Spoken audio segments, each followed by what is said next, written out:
knew you would come. You must feel as I do the connection between us.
Hello, hello, hello, and welcome back. Hey Zerbeltis, how you doing? And hey Aqua, thanks for your 34th month of You subbing. must feel as I do the connection Nice. between us. Good stuff. Big appreciate. Thank you. And a watering and stretching already. Ugh, fine. I guess I'll hydrate for you. And pop! And peek my mic all at the same time. I can multitask.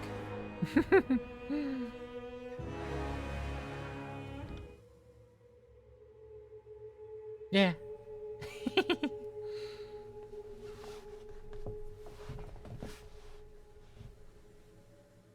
I don't know if that was for the peeking the mic or popping, but yeah.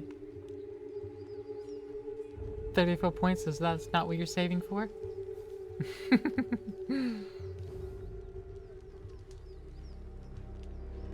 39 subterfuge. Piece of cake. One of us has that, so I can open this now. Yay! Hi. So, the Scarlet Chorus Camp, Ekakal Crossing, and Northern Clearing, 9 hours away. We ain't going over there yet. We're going to the Scarlet Chorus Camp.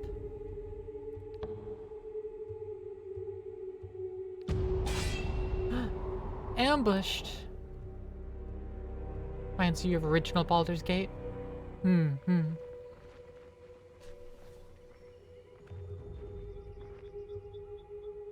That's far enough, Fatebinder. A woman's voice booms from atop a nearby outcropping. Flashes of aquamarine body paint peek out from under her loose-fitting traveler's garb, and her outfit is festooned in braids and knots of sailor's line. Flanked on either side by warriors dressed in Vindrian Guard regalia, the woman leans on an elaborate bladed staff pulsing with arcane energy. A swath of blue fabric rests draped over her arm. In accordance with ancient customs north and south, I offer and request a delay of blade. There are matters we must discuss without fear of reprisal. The woman bows deeply, lowering her head in a practiced display of etiquette. The warriors by her remain in a ready stance, their nerves clearly on edge. In accordance with the ancient customs north and south, I abide by this truce. As is our custom, we are ready to kill to defend our lands, but we kill only in fair battle. We don't slay our prisoners. We know this isn't Kairos' way, but we must have hope. A few of my kin have gone missing, and though they may have perished, I have to inquire on the off chance they still live. If Captain Tarkus Deimos still lives, we would negotiate for his release. One of the leaders of the attack on Edgering Ruins, Tarkus Deimos, was subdued during the battle. In accordance with the Scarlet Chorus's request, you ordered Deimos conscripted into the Chorus.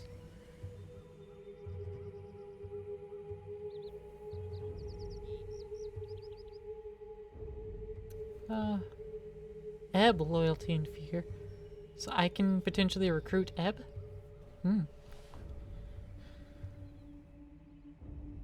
Assuming he's our prisoner, what would you offer in exchange? We would offer you 5 choirmen that got lost on patrol. They're healthy, got other limbs too. I would not have us barter with Oathbreakers. Certainly not for anything less than disfavored lives. You say there's something worth less than a disfavored life. Call me intrigued.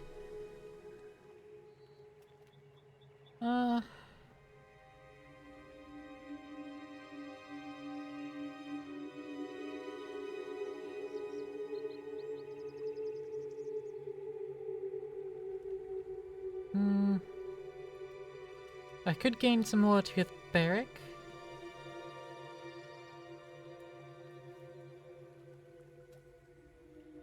Or I can tell the truth.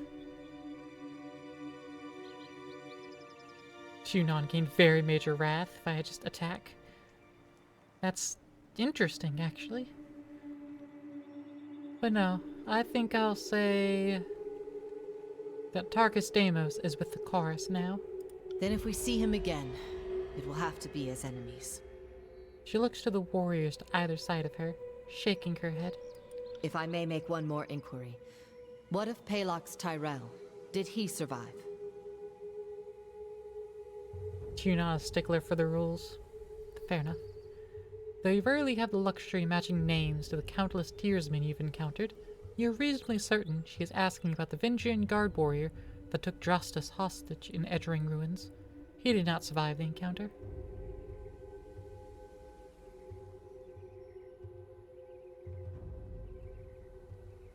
Palox Tyrell is dead. She nods slowly, saying nothing for a long moment. My apologies, Fatebinder. I had a terrible feeling this errand was in vain from the start. I had no expectations that our friends could be saved, as I'm sure the time for swapping prisoners is long gone. But at least I know of what became of them. That'll have to be enough.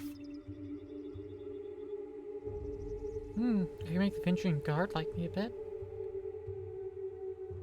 Sorry you did not find what you were seeking. Then all that remains is for me to thank you for hearing me out. In accordance with our ancient customs north and south, let us part with peaceful accord. She bows curtly, never letting her eyes leave yours before turning to leave. A moment later, the bodyguards turn to follow.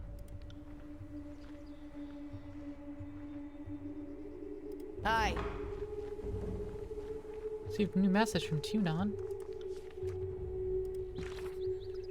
Claire, word has reached this court that you have issued the Overlord's edict through the Archons of War and Secrets. Know that we understand fully the weight of this burden and appreciate the loyalty you show in its declaration. Provided you survive this span, your service will be duly recognized. As you navigate the idiosyncrasies and mutual antipathy of our Overlord's War Masters, remember that Kairos watches all with interest. Those who distinguish themselves, whether Fatebinder or Archon, have the opportunity to rise in the Overlord's esteem. Even now, the Northern Courts whisper that the more successful of the two Archons will be granted rule over the whole of the peninsula. Similarly, your fortunes rest upon the decisions you make. Choose wisely.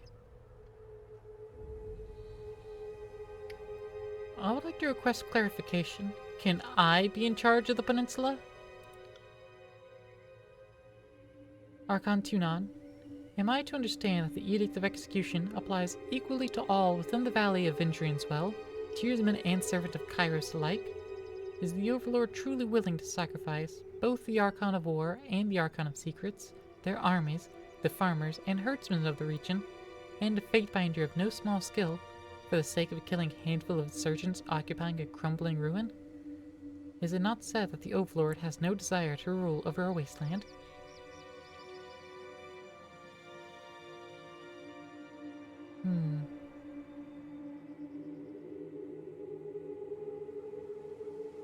No.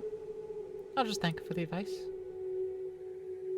Allow me to express my deep appreciation for this opportunity. Few in the Empire have the honor of treating with Archons, and fewer still of reading the empowered words of the Overlord. I endeavor always to emulate your exemplary foresight and judgment.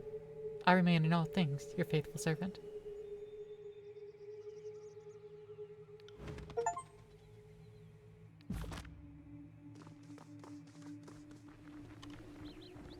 Can't do that. Thing.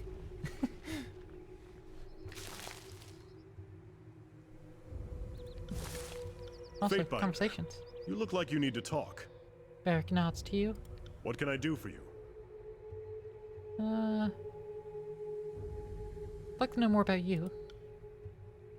I am the line your enemies cannot cross. All other details are meaningless. But I suspect you have some thirst for details, so ask away. Did you seek the trade of war, or did it find you? Both, I suppose. I knew fighting was in my blood, and the disfavored offered me a chance to use my skills to bring peace. Otherwise, I'd have wound up some brigand or an enforcer to a crooked merchant. Beric taps his scabbard, looking away in thought. You think Ash and his legion bring peace? That's cute, but doesn't hold water from where I'm standing, big guy.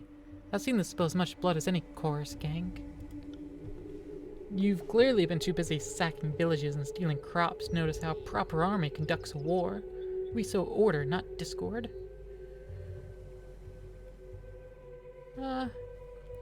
Average loyalty from first, average fear from Barrack. The other way around. Or the same.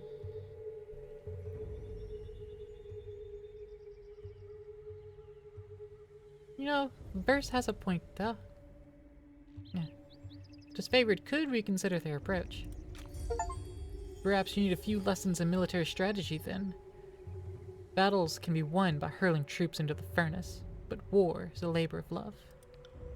The disfavored need recruits in anticipation of the march south.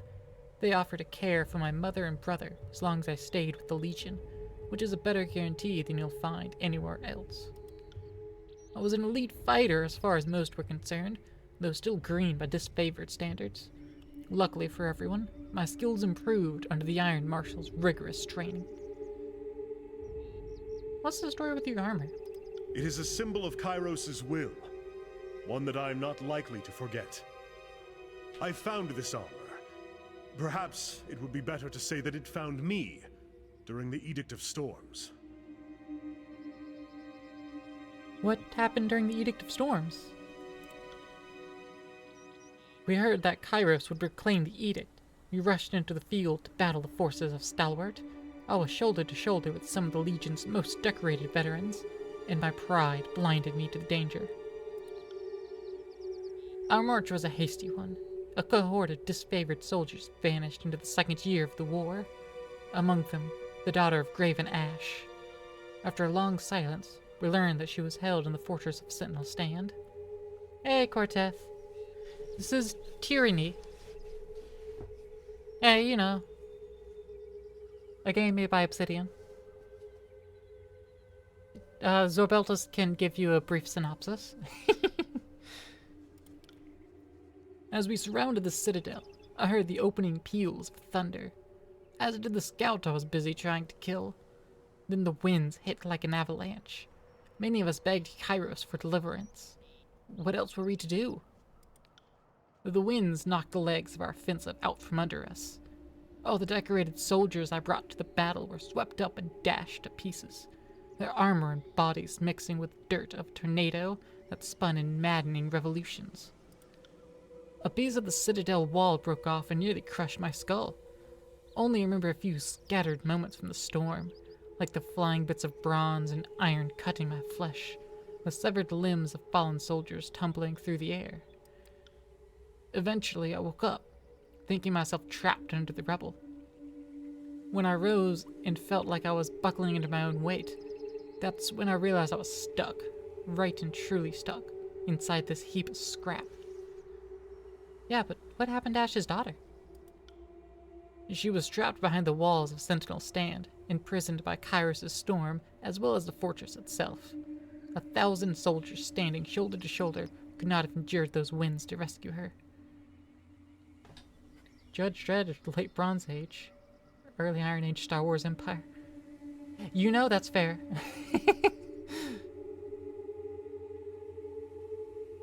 How did you survive when everyone fell? That is a mystery to me as well. Did Kairos hear my plea for mercy? Did this heap of scrap metal protect me? Imprison me? Punish me? He rubs the back of his helmet with his gauntleted hand, a pantomime of gesture his armor prohibits.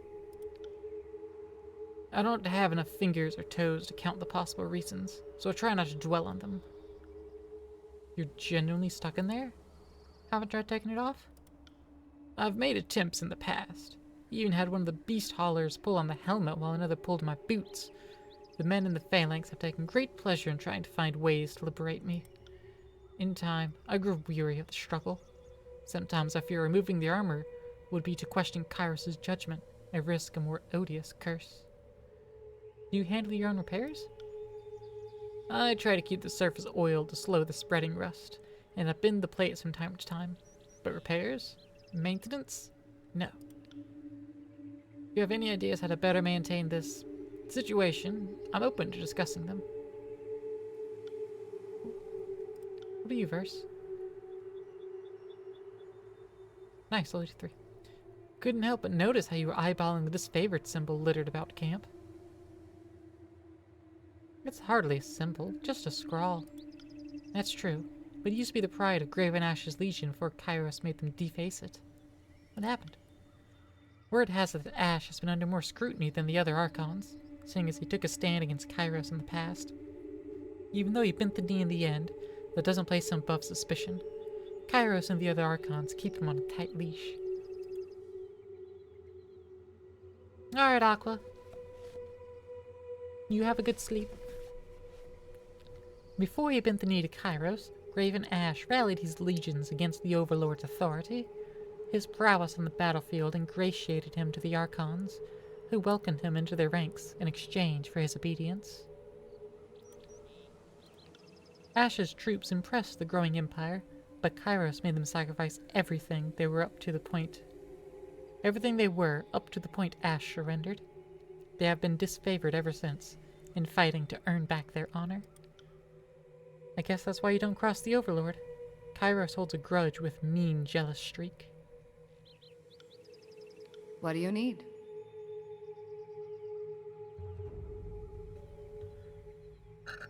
Excuse me. We'll talk in later.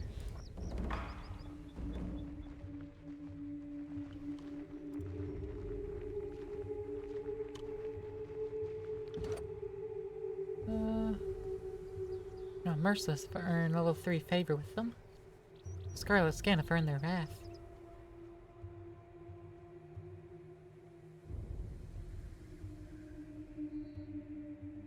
Need a reputation change of minor strength to unlock tier 2. Need a reputation change of very major strength to unlock this tier. Oh. Okay. I'm disfavored, I'm getting up to tier 3. Interesting. And the Vindrin Guard. There's tiers here too. And Verse I passed 3. Verse doesn't have the correct equipment, but she could do Death from Above. Launch Verse into the air, allowing her to unleash a series of well-aimed arrows into the target from above. Each of these arrows strikes true and has armor penetration. And there's Ebb. Got some loyalty, but more fear to me than anything. Teratus' Embrace. The Graven Ash, all the way up to 3. And a little bit of Wrath. Graven Ash was appalled by your lack of support for the disfavored. Nerat feels no wrath, but also doesn't feel particularly favored. Pleased by my violent, subversive words and actions.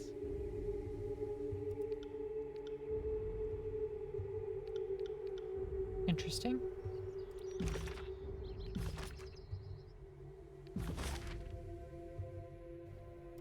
Continue on to the camp.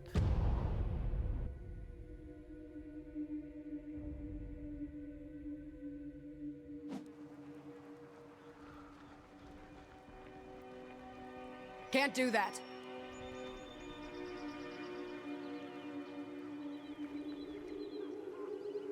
It proves everything. The warrior slams her fists together in a resounding clap. Like, for instance, whether you're fit to lead that flock of children. Binder, members of her gang posture with weapons held at the ready.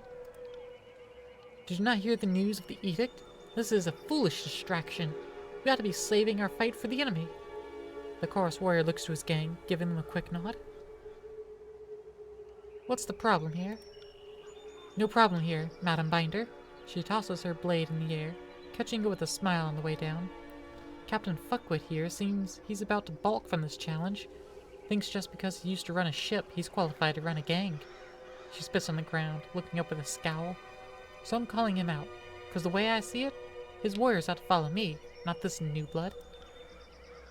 Captain Fuckwit was his father. Fuckwit will do just fine. The warrior points at the opposing gang. If we have to prove our strength, we'll do so happily. but I'll have your hands and feet removed and the rest of you kept for my own use. Tyranny's nuts got 'em. Damn. Hey, Molly. I do like this first line, though. Captain Fuckwit was my father. Fuckwit will do just fine.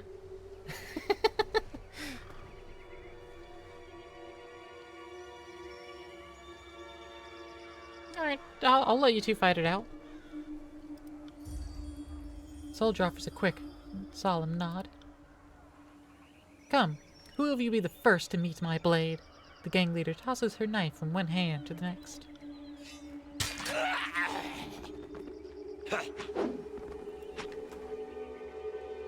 Scarlet Notebook.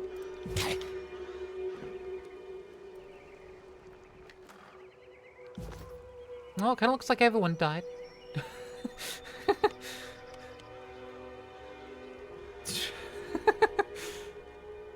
There were 6 people, 5 of them are dead. Okay. Red spirals carved upon the wooden cover of this papyrus notebook. The handwriting within is haphazard and inscrutable, the work of an unpracticed, poorly trained word caster. A few entries contain recognizable sentences, and the book appears to be the journal of a Scarlet Chorus commander detailing troop movements. Times and locations are noted alongside numbers and pictures of trees, stick figures, and rocks. The author either didn't know the words for lumber, and people, or just felt more comfortable with pictures than words. While much of the journal is inscrutable, at the corner of every page has the day's head count for the author's brigade. While some days note dozens of losses, the brigade appears to be recruiting far faster than its members are dying or deserting. Ford boots. They are worse for me. Ford boots. Better than your Scarlet Fury boots. By every metric. Cool.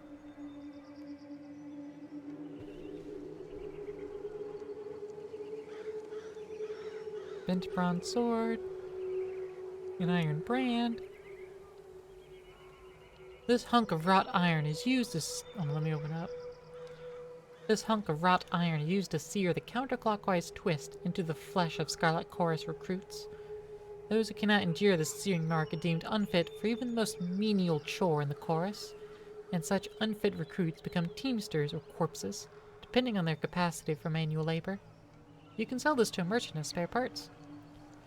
Fashioned in great number by the overworked smiths of the Candle Mountains, each recruitment brand has its own unique size and style of curl, as well as imperfections and deformities that come from the hurried fabrication process.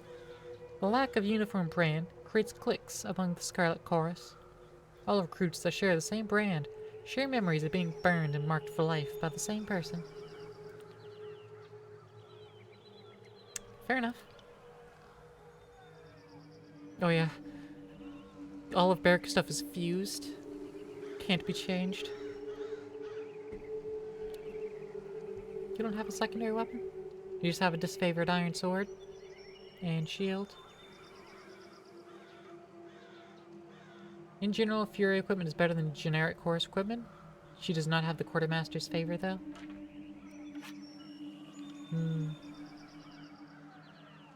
This is Bloody Scarlet Fury. Only Verse can equip this. Oh, really?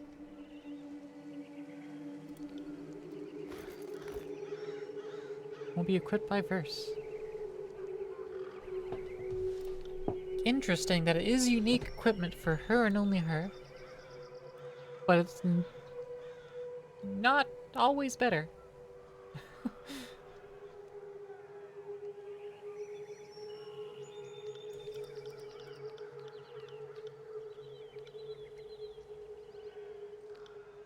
That's 4 items. Has 5 slots.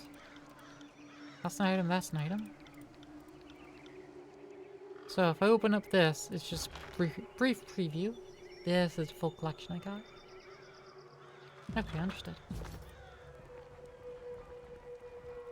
These are chorus grounds. State your business or get lost. The guard places her hands by her belt as you approach, gripping the hilt of a blade. Past this point is chorus territory.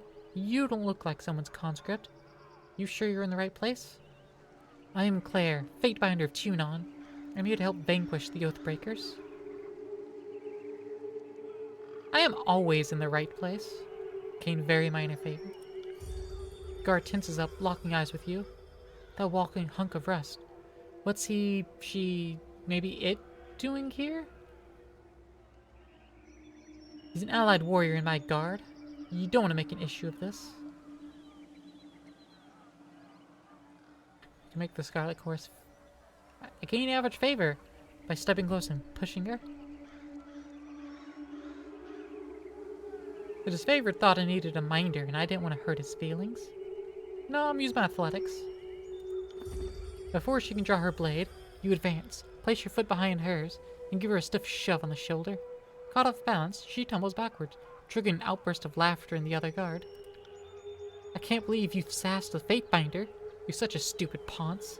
Didn't I tell you we had a special guest coming? Guard waves to him with a smile. Come on in, and don't let the ninny shitters in the camp give you any guff. I just bullied a guard, and the other guard was like, yeah, you right.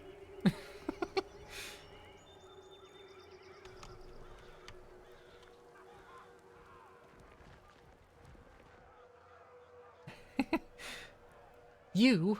As much an accusation as a question, the broad-shouldered woman shakes her head with a scowl. So, you're Tunon's Fatebinder.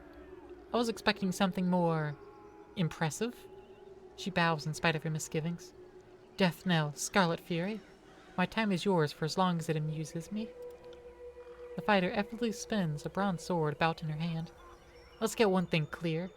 Stick to your words and law. Leave the fighting to the grown adults.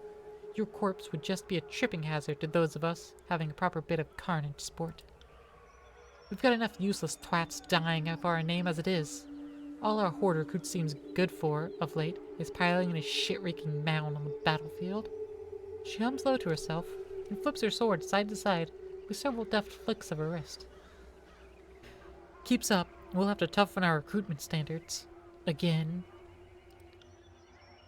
Now, what do you need? Insult me again, and I'll bury that blade in your belly before you can scream. She peels a surprised but pleased laugh at your threat. Tapping the flat of the blade against her thigh, she cants her neck until it audibly cracks. Maybe there's something more to you Fatebinders after all. Yeah, I'm just gonna keep bullying them because they seem to like it. They're into that. They're into being bullied.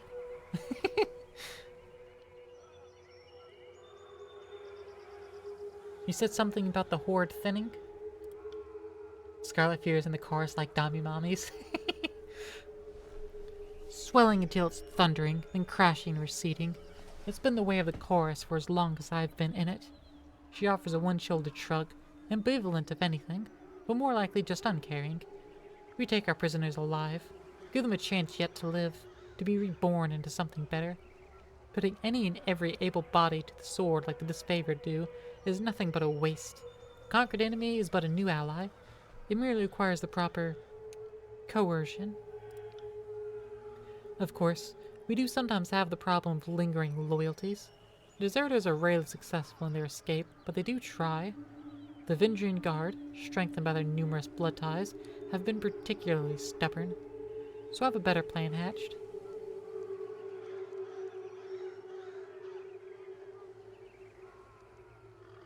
And what might that be? I'm thinking we redouble our efforts to recruit settlers, focusing on the unaligned and unsuspecting, instead of flushing ourselves to the gills with oathbreakers claimed from the battlefield. And how do you plan to convince them? A knife point had sufficed well enough in the past. You've inspired me to try a more diplomatic approach this day. What do you say, Binder? We might be able to ease them into the idea, and save the lives of their friends and neighbors in the process.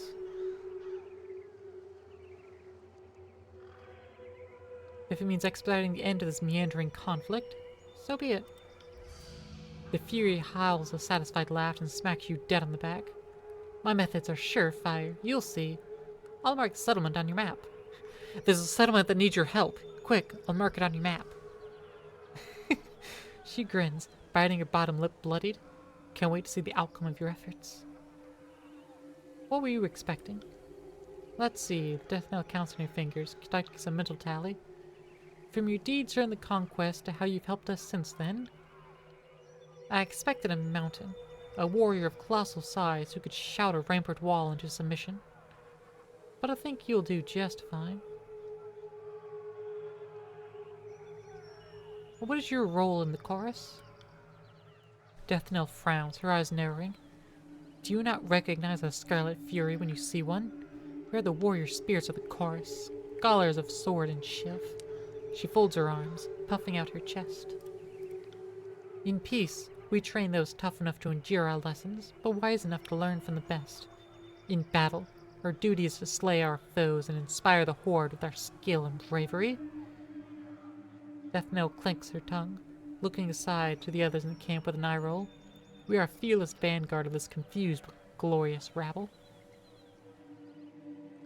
You think I could get a wall into submission as well?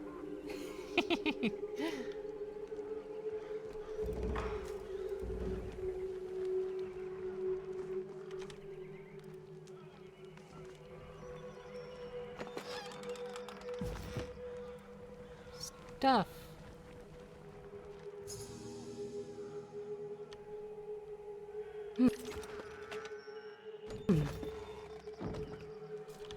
I spotted a hidden thing, I guess? But I don't actually see it. Unless the bedroll is a hidden thing. It was, okay. That's fair then.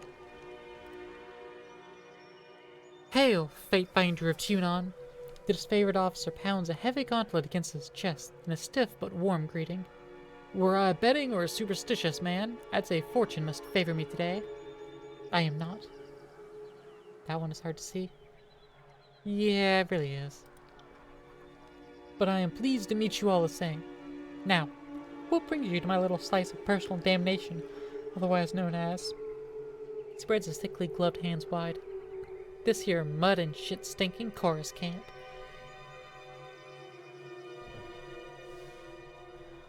Have you anything you'd like to report, soldier? Maybe you noticed something unusual during your time here? He cants his head to one side, taken aback.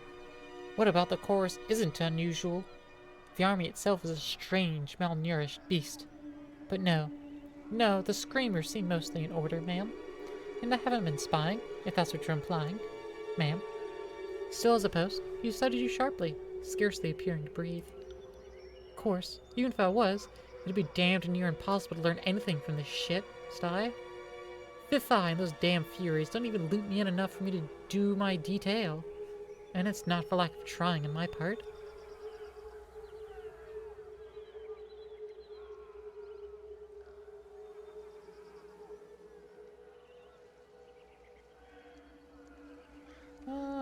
Right, because you seem so easy to work with.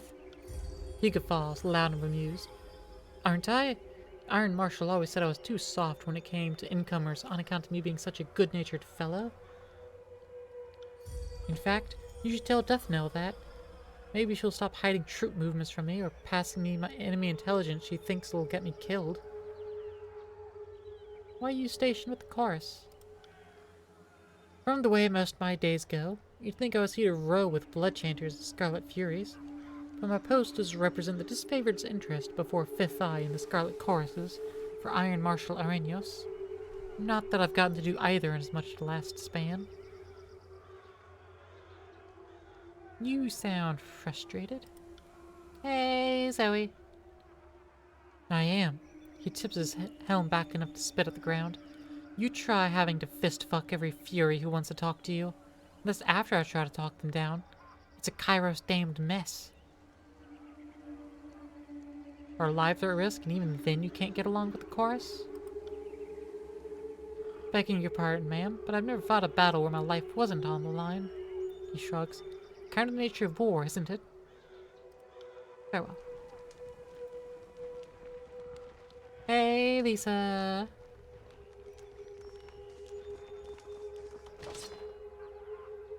Rusted iron sword.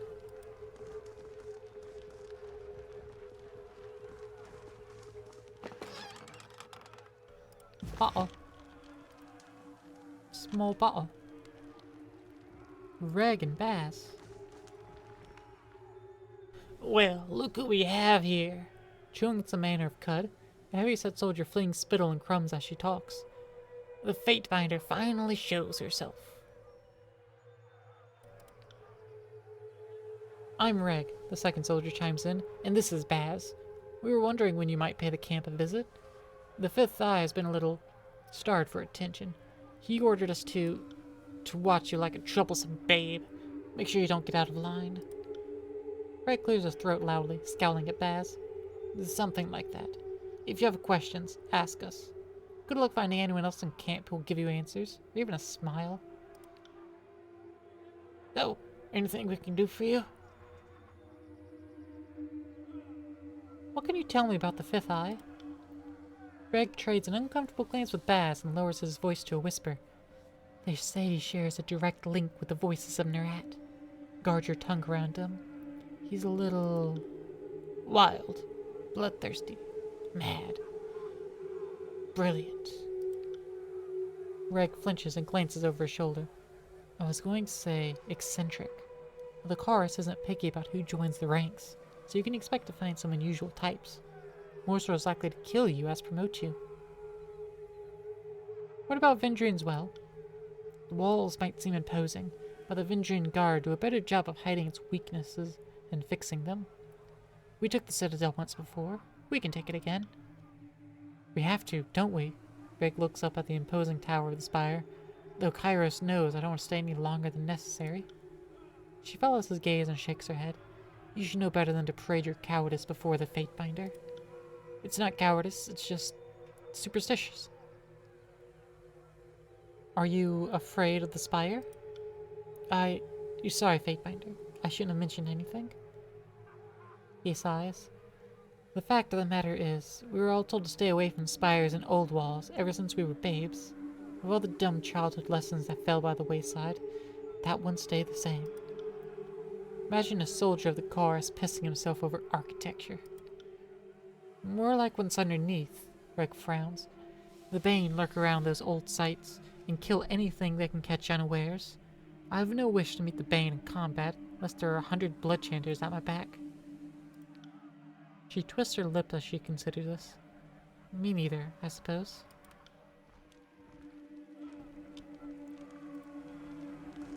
Oh. 47. I don't have that much yet. Snigler Dagos. Upon noticing your approach, the merchant straightens his posture and smiles. What an honor! The name Snigler Dagos, originally from the relative tranquility of the Northern Empire, I've since accepted a nomadic life for the sake of keeping Kairos' forces supplied with only the finest goods, local and imported. Is Pillars of Eternity's evil sibling? Hey, Mocha! It's not much, but let me know if anything piques your interest. Ooh, a Ripper.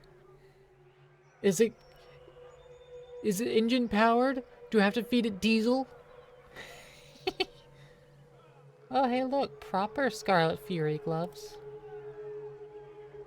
Oh yeah, it's much better than the bloody ones. But they're also expensive.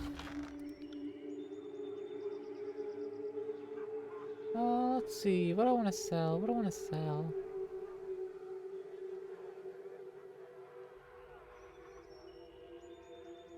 Rusted iron sword.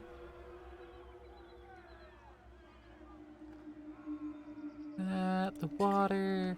Bent bronze sword. This iron brand.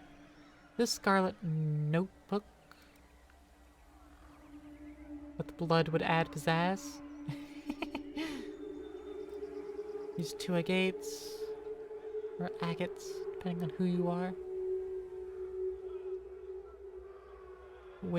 Waking Death. That's worth a good amount of money. I'll sell it. Sable Root's also worth a decent amount of cash. Yeah, sure.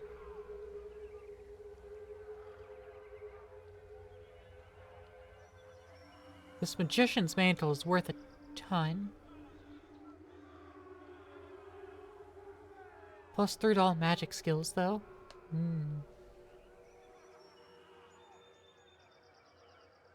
This game's what made you a sucker for masked characters?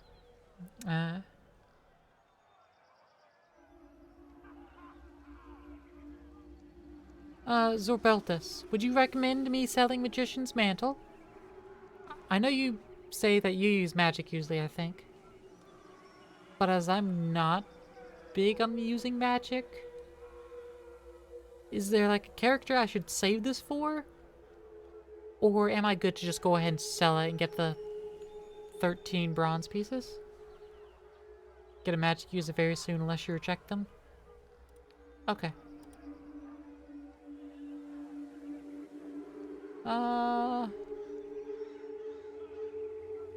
I'm gonna sell the Rot Spear. That gives me some extra money to work with. There's like 2 or 3 magic users. Ocean of Elemental Barrier. Probably before I leave the camp. Ah, that's soon, eh?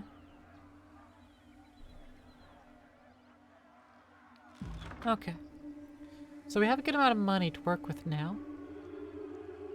I could get some more scrolls.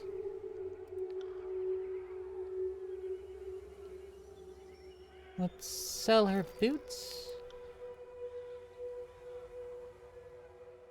I kind of want to keep the ceremonial armor on.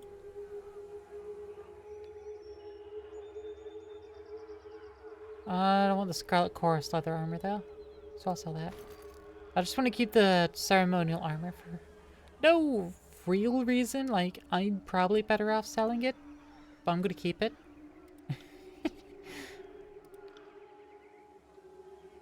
Marshberry. Oh yeah, I can sell this Waking Death. Only +2 armor. I'll sell it. Some Rot Spear. This Marshberry is worth a lot. Yep. Alright, that gives me plenty of money to work with. There will be a higher quality ceremonial armor later, but you do the same.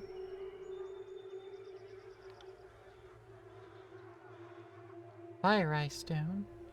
An accessory with a sigil of fire, +10 control fire. Scarlet Fury Helm.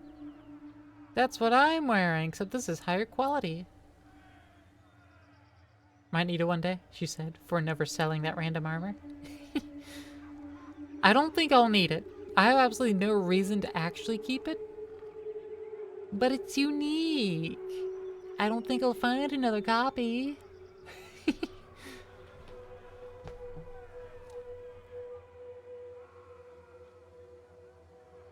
Good quality Scarlet Chorus leather armor.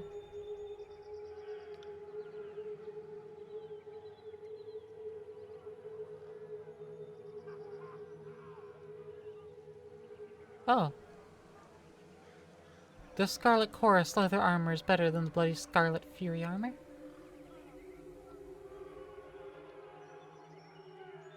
Okay.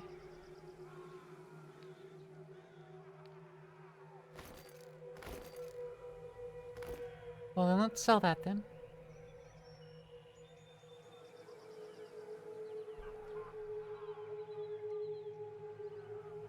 And she already has Horde boots on, but these are higher quality Horde boots.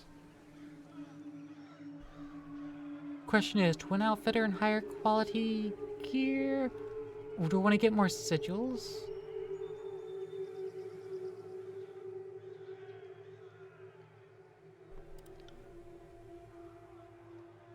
Precise action, vigor, and channeled strength.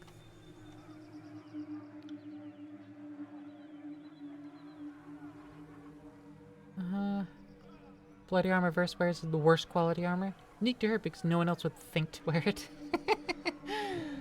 You know, fair enough. Fair enough.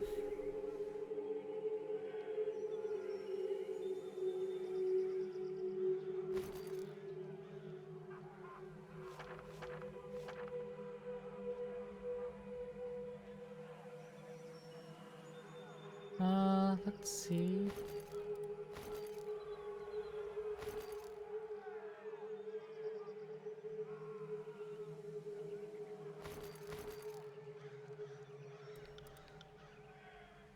Oh, she has the ceremony helmet at the moment.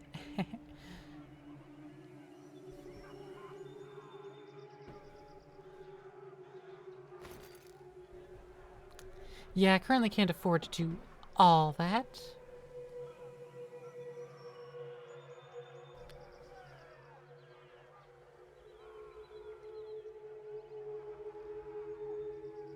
So I think I'll hold off on the big major piece of armor.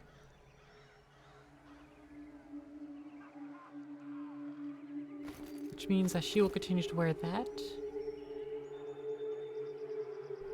Also hold off on the helm.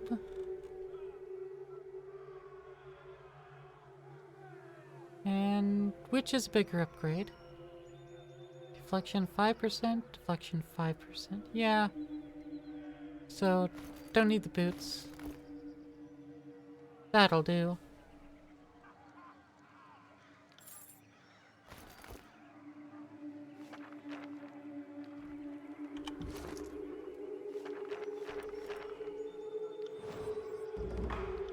Learn! Needs lore 40. Whereas Verse with lore 34? Me with lore 39. Barrack with lore 26. Okay.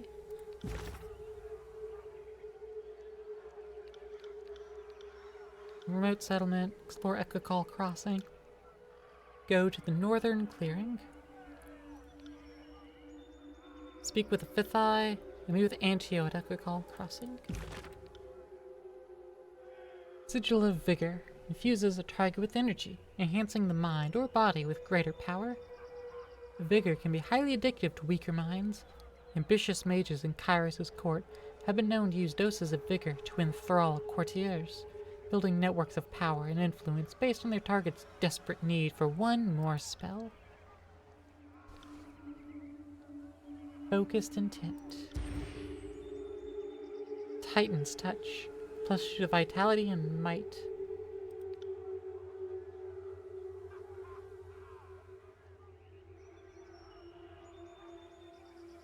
I can increase accuracy by 15, but why do I need to increase the accuracy of it?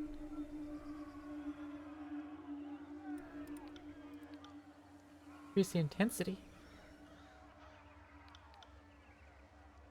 Or the range.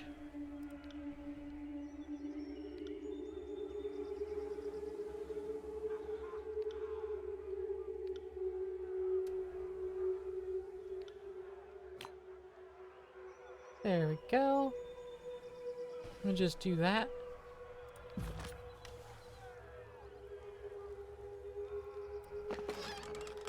Bronze Hammer and Scarlet Chorus Leather Armor.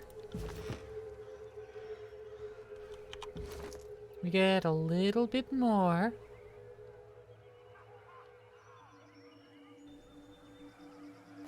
I'm gonna put these like end of inventory.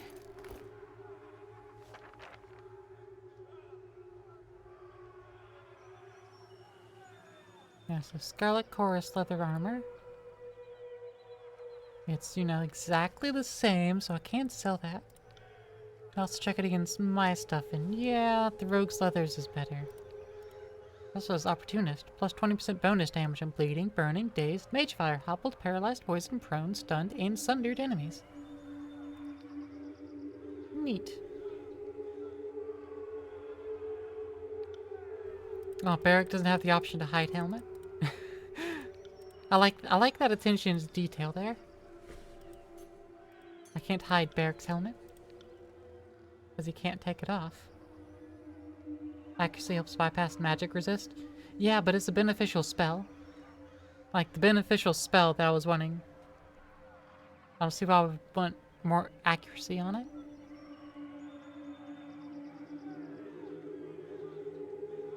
Alright, so I want to keep this.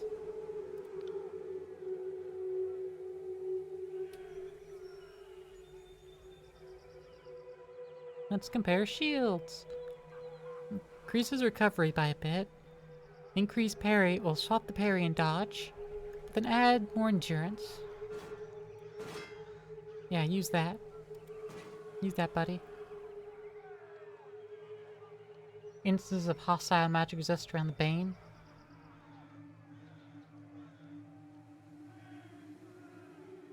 What does that have to do with the positive spell I was building? Like... Yes, I could see wanting to, you know, get more accurate for negative things I want to inflict on my enemies. As in they apply magic resist to your character. Okay. Can't do that.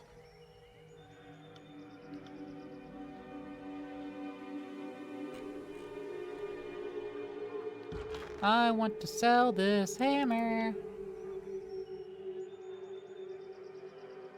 Pretty sure. Yeah, I want to sell the hammer.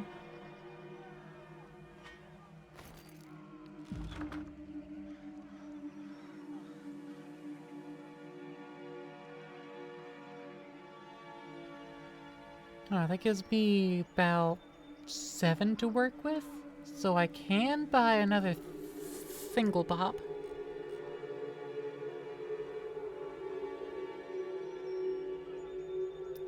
So it could give me a high quality helm. Yeah, I'll give me the helm.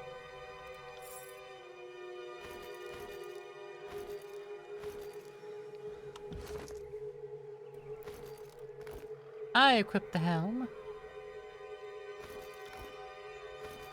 And then we compare the helm. Yep, improvement in every way. Ceremonial Fatebinder of Tunon helm. What?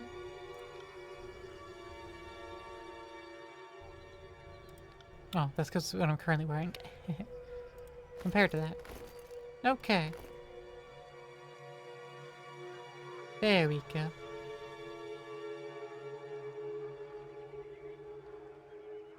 And it's all I really faff about with. You got the high quality Scarlet Fury gloves now. I have the low quality. Actually, no, I'm taking this. Give me the high quality. You get the lower.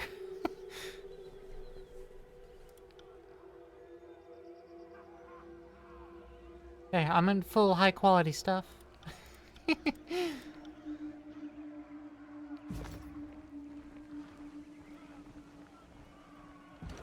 A scroll, glowing mystical energy, sigil of illusion.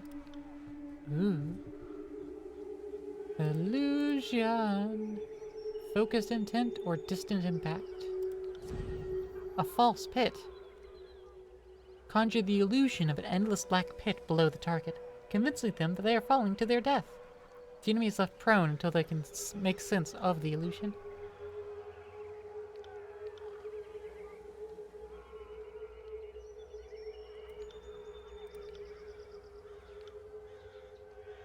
Increases the damage.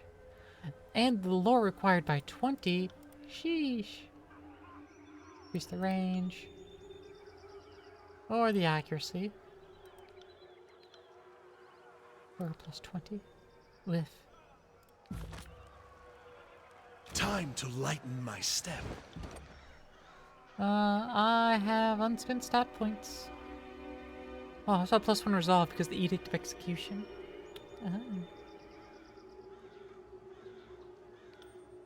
Burst had leveled up.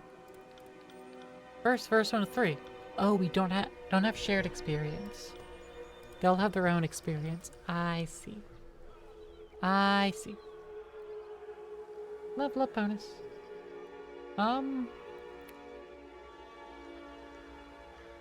Let's increase your finesse here. Alright, then what you get? After killed, Verse will strike twice with her attacks for a short time. Enemy strikes first, gains a passive bonus, dodge and parry skill. Verse taunts, enraging them and forcing them to attack her. Verse moves quickly about the battlefield. Too quickly. Cobbling me. The eternal flame, baby! The place is burning out here.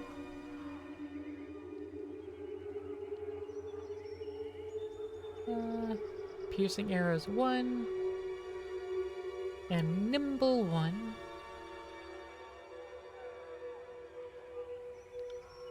Speed. She is speed. An eternal flame. I'm an eternal flame, baby!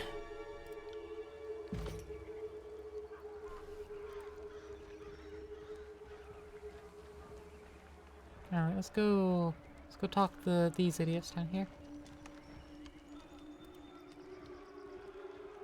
The Fifth Eye must authorize all prisoner visits. Okay. The binder of Tunon arrives, squealing with teenager's timber. The Fifth Eye's voice makes your gums itch and your fingernails feel in need of trim. Let me reread that then.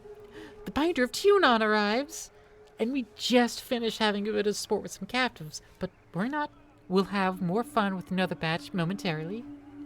Dressed in the bronze-red regalia of the Crimson Spears, the Fifth Eye beckons you to stand close, wagging a blood-spattered glove.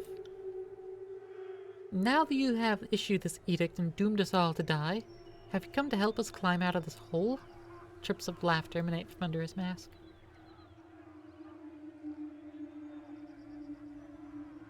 Not here to follow your every order, but we all need to work together to stop this edict. But of course, you are Tunon's concubine, not mine. I envy your long leash and hope you will grace us with your prowess, if only to set an example for the rabble. We know the Oathbreakers are focused in the citadel beneath the mountain spire. We have learned this is not their only nest.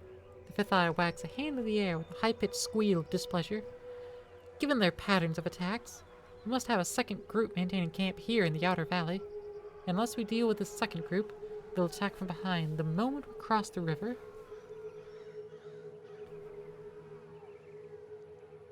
You have how large a force, and for all these weeks, you've let the enemy move freely through the valley? I'm hurt. Insult my manners and maturity, but do not insinuate that I sit idle when there's blood to be shed. The Crimson Spear claps his fists together. We have dealt with countless Oathbreakers, but one group remains at large despite our best efforts. Captain Pelox's crew consistently evades or kills our own gangs.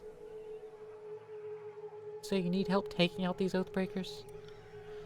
And while a good old-fashioned slaughter would be an efficient solution, the smarter answer is not to kill them, but to add their strength to ours.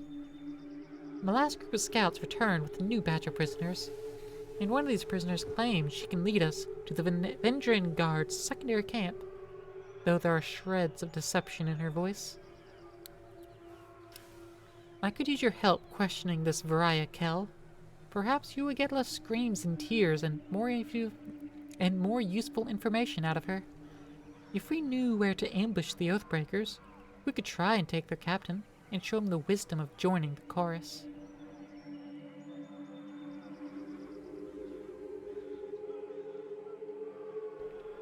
Sure, I'll speak with the prisoner. I will meet you there. She is waiting by the other prisoners.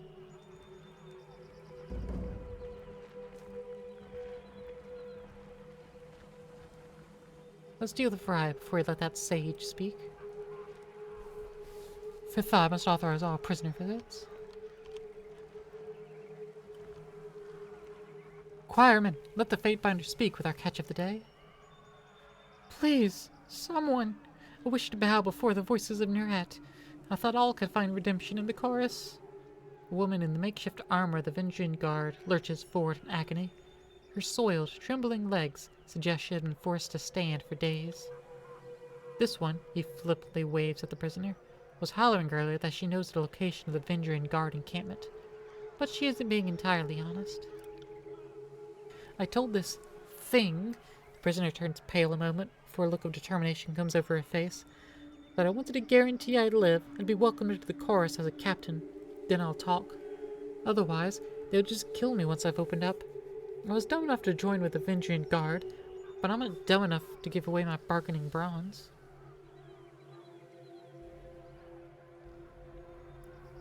You claim you would disavow your people for the Scarlet Chorus. Why the change of heart? Because I want to live, and you don't need to be the Archon of Premonitions to know that the younger realms are gone for good. She blinks several times, catching a breath. Kairos is the new strength of the tears, and I would rather stand with his Archons than be crushed by them. Why should I trust the words of an Oathbreaker? I suppose I have no answer for that. Vraya's eyes fall to the ground as she swallows nervously. When I joined the Vendrian Guard, I accepted their broken vow unto myself. Have you not felt passion for a foolish cause, one you later came to regret? Well, my surrender is sincere, and I'm willing to vow before the voices of Nerat to prove it. Tell me what you know, and I can see to your release. I heard the chorus is looking for Captain Pelox Florian and his crew. I can lead you to them, but only if you release me. She turns her head, taking a long look at skewered and smoldering corpses around her. She tugs at her restraints, but to no avail. I'll use my high subterfuge, decent athletics. I'll use my subterfuge. You're lying. Why don't you tell me what you actually know, and I'll see about saving you? Well, you see... So, I don't know exactly where the rest of my crew is, but I saw... I mean, I can tell you... Search that one. She reaches up with her right leg and points with her foot, calling attention to a nearby pile of corpses. The tall, dark one missing most of his face. Check his left boot. He was the literate one in our crew. He had the orders. With a snap of his fingers, a pair of choirmen yank the boot off the fallen guardsman. A rolled parchment slides out of the boot and is thrust into the Fifth Eye's hands. He unfurls the scroll to give it a read. It's nonsense. Just mash of words. Laughter erupts from under the mask. She said she had information. She gives us garbage. Slay this wretch for wasting our time. He snaps his fingers at a nearby Scarlet Fury, who promptly snatches a long knife from her belt. I heard her say she'd swear fealty to the voices of Nerat. An initiation rite would be in order. Seeing as you are an expert on the subject of fate, I will entertain your wisdom on the matter. What then would you propose we do with her? Let's test her loyalty. Varaya, kill these guardsmen with something blunt, or send her back as our agent. When the time comes, she will aid us, or we'll track down her kin. You're wasting a good slave. Work her until she's broken and feed her to the pigs. Let's test her loyalty. Have them beat the other two prisoners. Raya looks at the prisoners, wants her allies, and closes her eyes as her bonds are untied. The onlookers snicker and cheer when a heavy rock is placed in her hand. Mouthing something inaudible, she lifts the rock high above her head and smashes it down on the prisoner's skull, wincing back a scream as she hoists the stone over her head for a second time to finish the job on the other prisoner. The bloody rock hits the ground, and Varaya slumps to her knees in defeat a moment later.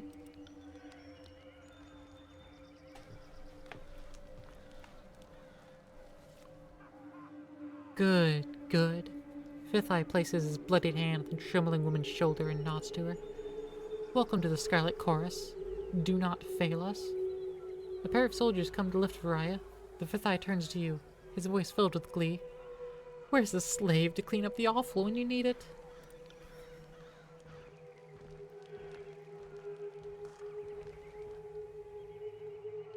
We're no closer to finding the Oathbreaker position, not with this cryptic mess.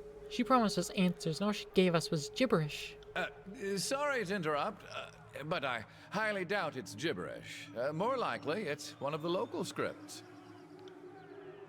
The voice comes from another prisoner tied up next to Varaya.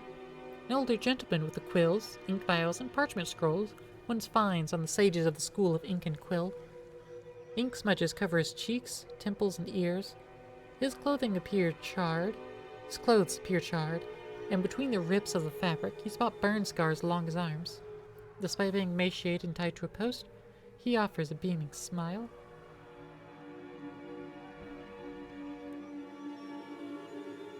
Who are you?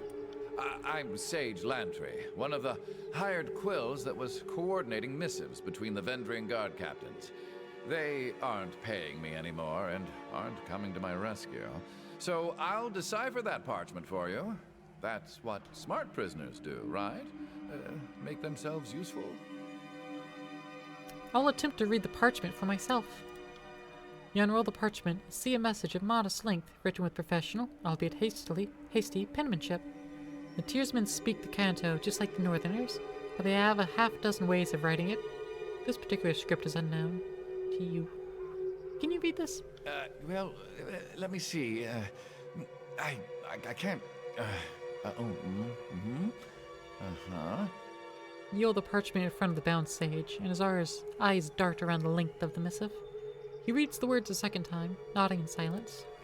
So, I don't know exactly what it says, but I'm half certain that's Sage Selwyn's handwriting. I'm sure I could decipher that in a few hours' time.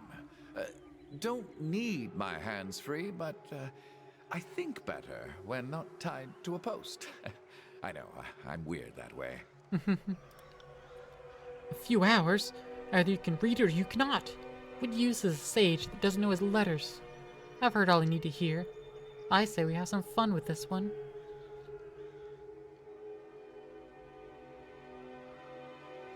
Your life depends on you translating the scroll now. I would love to help. I just need some time. That's written in another sage's shorthand. I'd have to sit down with it, or better yet, compare it to a piece of his writing I have stashed on me somewhere. If I sat down with it while sufficiently sober, it's highly probable I'd figure it out. Sober? Since when do we share the good stuff with the prisoners? Oh, nobody shared. Right before I was taken prisoner, I imbibed several vials of reagents. I wanted to be numb and disconnected when my captors used me for carnal catharsis. It's made these last few days tied to a post almost enjoyable. It can't hurt to give him a few hours. You read the edict. I don't need to tell you the sundial is working against us. This addled old bag is trying to stall us.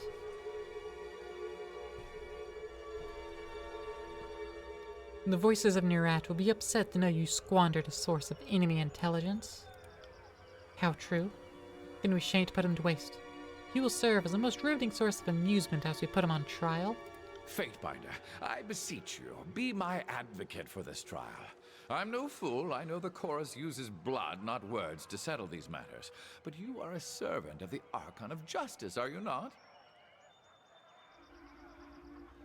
Release the prisoner once. I'm taking him into my custody. Not a chance. He's our prisoner. If you think you can crack the information we need out of his skull without troubling the Archon, that's one thing. You're not walking out of here with our property.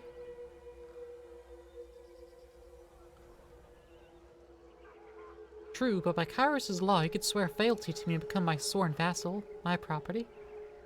Or I can bully the Fifth Eye.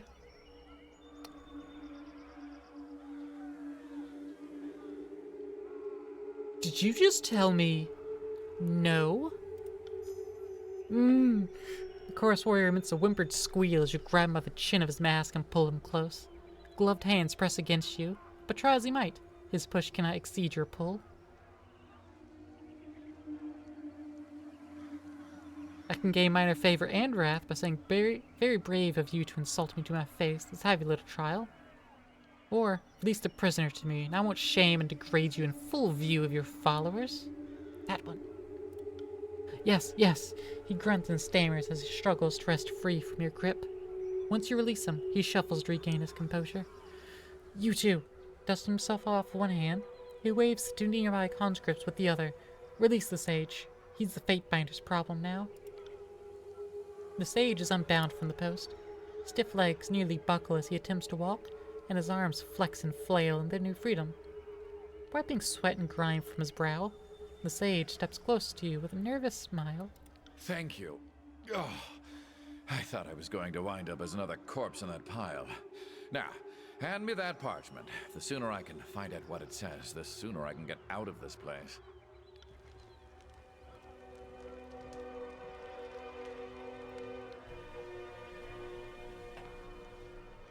Love my take on the Oathbinder? Thanks. I will bully the ones that value strength, I was tempted to use words, but I figured bullying is the way to go with them. Well, much of the parchment was weathered, but I can make out the important parts of the text. The note makes mention of a meeting spot west of Tripnettle. So the old sage knows his words after all? I'd ask that you travel ahead and see if you can't get this Captain Florian to yield to the chorus. They will strike at first sight of the chorus gang. Perhaps they will parley if yours is the face they see. I know the area, and I suggest we go at once. I'll show you the way. I'm eager to be far from the stench of this camp. You're offering to come with me? Why? Because the alternative is... what? Living here with these illiterate brutes? My old study is under a river of fire, and there's no family missing me.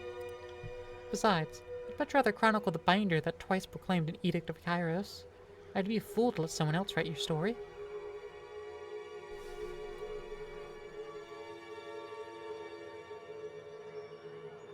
I kinda want to get his loyalty here by just letting him come with me, but I also just want him to swear fealty so he can promise. But first, you want to chronicle me? Well, of course. Even if the burning library is never rebuilt, our work to chronicle the days and events needn't cease.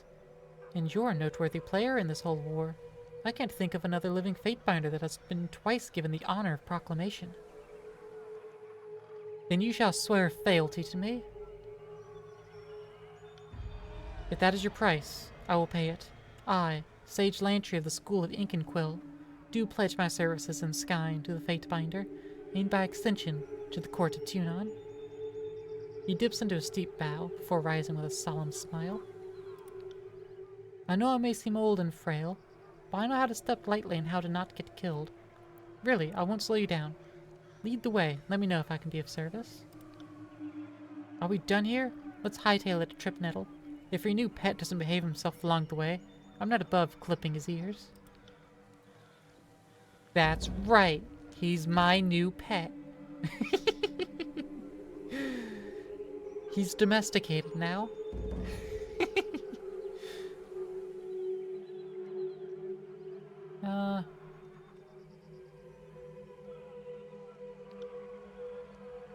My subterfuge is at 40. And that's what I need to pick that one box, right? So I guess I have the highest subterfuge? Oh, no. First has the highest. Oh, I could change your armor coat. Neat.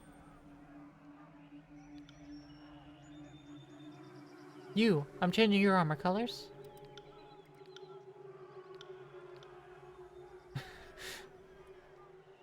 I'm changing your color scheme to mine, because you swore fealty. So now let's, oh, but 2 levels directly into your magic shit. Yep. Quill, Sage, or Preservation. Improves control vigor, improves control life. Empowers his renewal ability, granting an even greater increase to weapon damage and armor. Or bonus to arcane armor and magic defense. Or gain Watcher's Judgment. Lower the non-physical armor. Or Penetrating Throw. Improves thrown weapon attack range and adds armor penetration to his thrown weapon attacks. Rapidly attacks targets with a series of thrown strikes. Or while stealth, Lantry receives a significant bonus to range damage. Well-aimed quill at his target.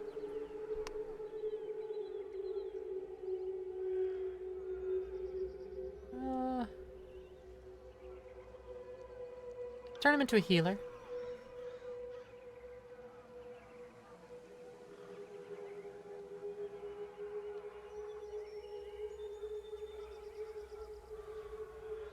Restores the party's weapons and armor to pristine condition, and increases the damage from weapons and protection from armor.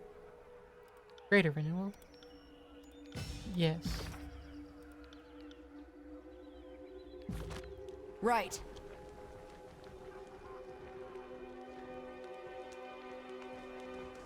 I need 47 subterfuge.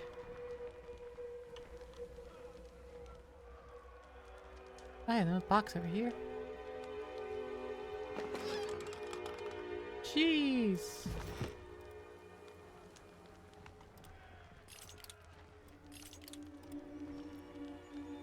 If I want to open that, I'm gonna have to come back. I guess.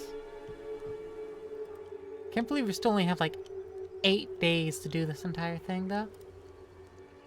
Kind of ridiculous. Red geyser stands.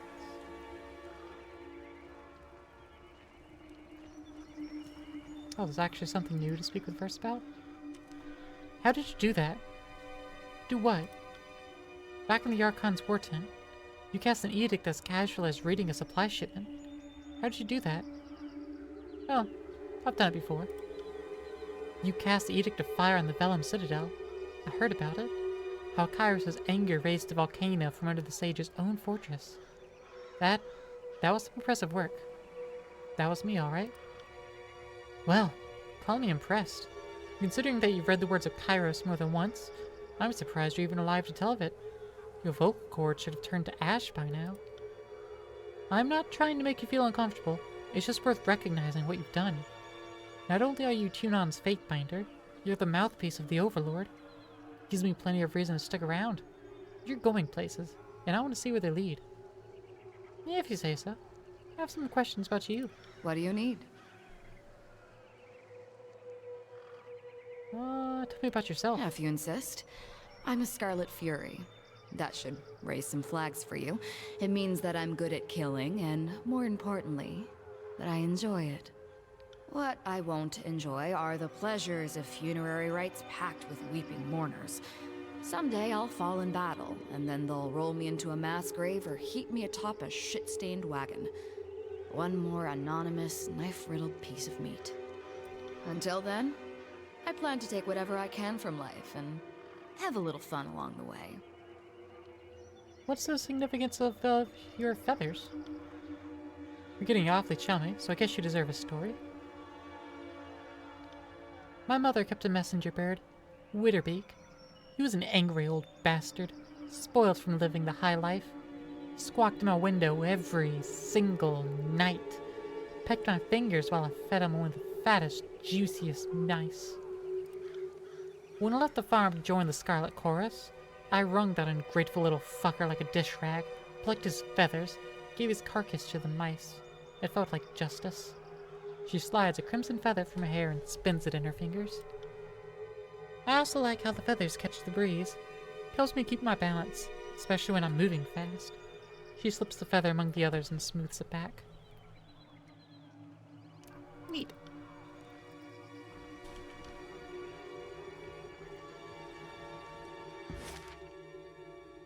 Alright, there's this remote settlement 2 hours away. This Tripnettle Wilderness, 5 hours away. Oh.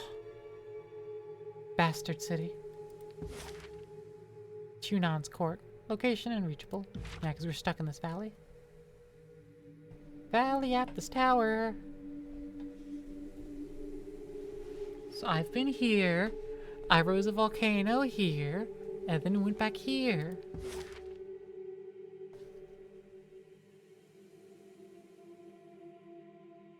I'll take the 2 hours to recruit. Yeah.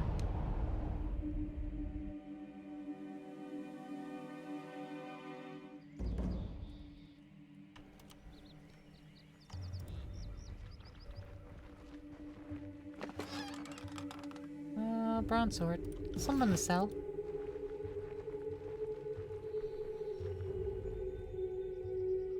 As you step into the center of the village, you feel as if you're being watched from all angles.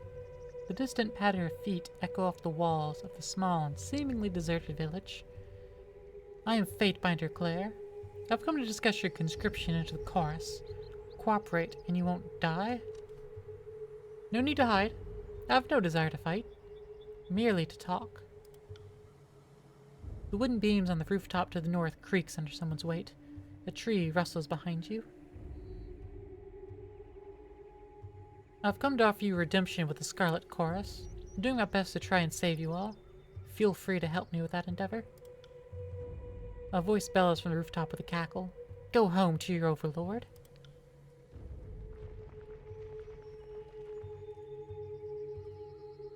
Sorry, friend, but you won't be leaving here in one piece. We'll send your head back north. I want your folks to see what happened to those who've made our land.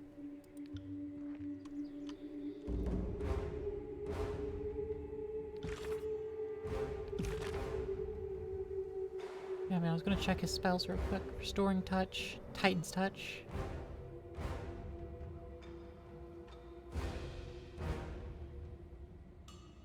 Oh, he could do with a stronger version.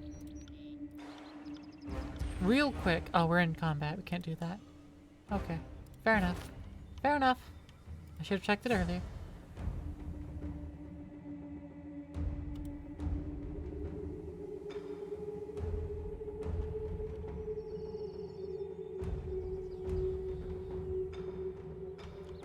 Stop resisting.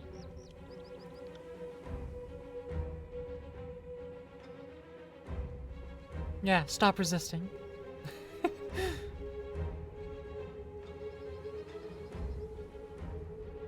Quill Strike. Quicken. Quickly heals the Fatebinder with a surge of restorative energy. The burst of energy is so invigorating, the Fatebinder is also hastened for lasting duration.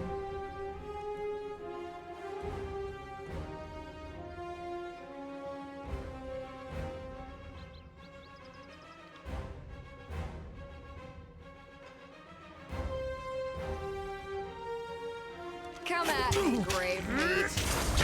Take that!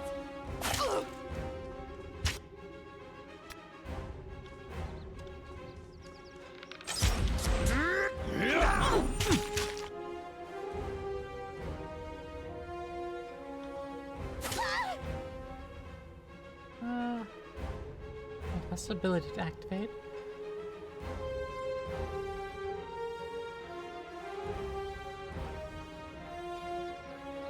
I've got the Titan's Touch.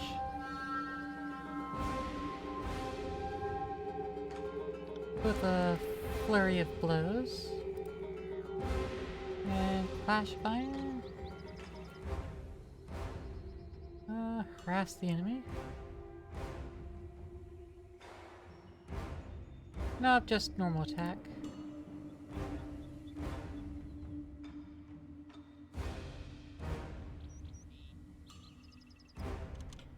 You change your target that way. Cool, cool. And thrust. Will do.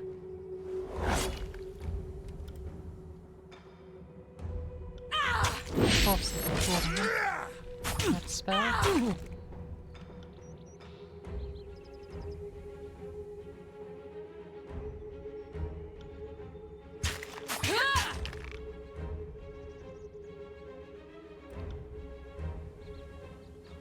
Are you afraid of death, worm? Stop resisting.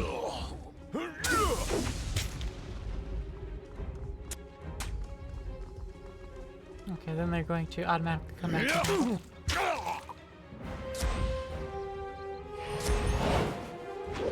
Now I have to kill you. What the fuck is wrong?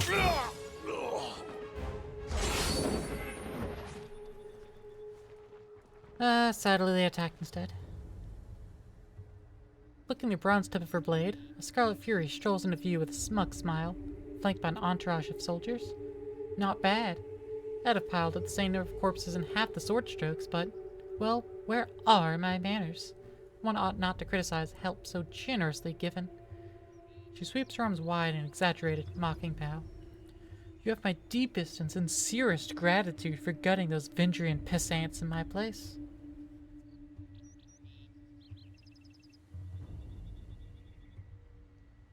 Now you step forth to reveal yourself?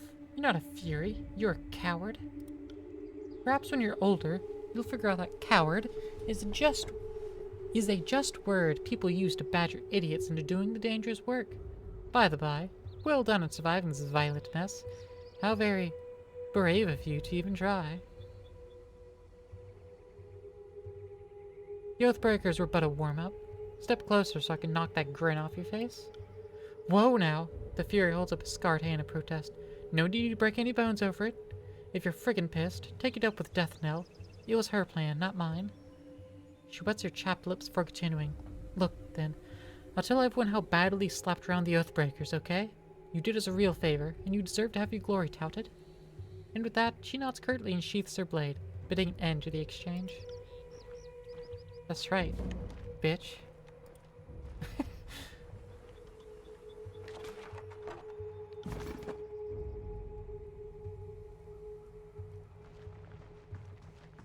Whee!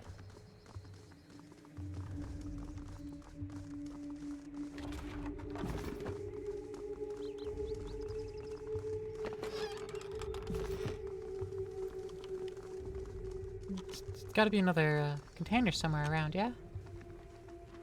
Gotta be something hidden? Right? No? Okay, fine.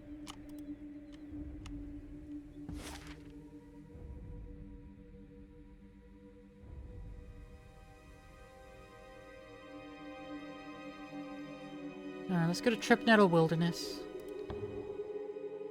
Yeah. As you make your way along one of the wide dirt roads that winds through the forests of Old Apex, the mountains loom above you on every side, and only the mountain spire, jutting skyward from the center of the Broken Realm, provides a consistent landmark by which to navigate. Cresting a hill, you make out a flash of light on bronze through the trees, accompanied by the movement of several individuals. That much bronze, you realized, must indicate a group of Oathbreakers, and they seem to be just around the next bend in the road. Attempt subterfuge and approach quietly. Keeping low and using the thick foliage as cover, you move carefully through the underbrush, marking the concave bend in the road. The far side of the bend slowly resolves in your view, revealing not one patrol of warriors, but two. The Apex heraldry in heavy bronze scale marks the first group as members of the Vindrian Guard. The other warriors, however, wear rings of bronze set in heavy cured leather, a sigil on their tabard styled in the likeness of the Bane. You recognize them from your time as governor of Lethian's Crossing. These are the members of the Bronze Brotherhood, brutal mercenaries out of Haven. Spy, speak, attack, or avoid. Spy. Moving with extreme care, you closed to within a listening distance of the two groups. As you eavesdrop on them, it becomes immediately clear that the Vindrian Guard hope to recruit the mercenaries, explaining to them in no uncertain terms that if the citadel of Vindrian Well falls, Kairos' edict will slay every Tearsman confined within the valley. Such is the way of the Overlord, the Oathbreaker tells the mercenary. His troops die, or we all die. There's no middle road, no parley, no quarter. Expose the lie. You step forward, revealing yourself from the brush, sending the Tearsmen scrambling to ready a bristling bronze wall of spears, swords, and shields. You point at the guardsman, calling out a self-serving lie. The mercenaries have little to gain from working with the Vindrian Guard and everything to lose. The Edict of Execution shall slay those in the valley only if the citadel does not fall to Kairos' forces. You should know, you tell them. The edict was issued by your lips. Even as the Vindrian Guardsmen howl for your head and advance on you with weapons drawn, the mercenaries holster their arms and withdraw into the woods. Yay! You're not getting any more soldiers.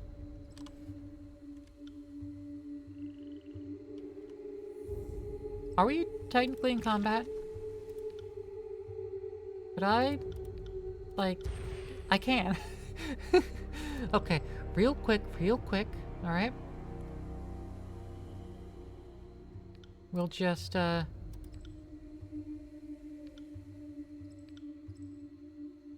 just make this Titan touch stronger. And we'll overwrite that one.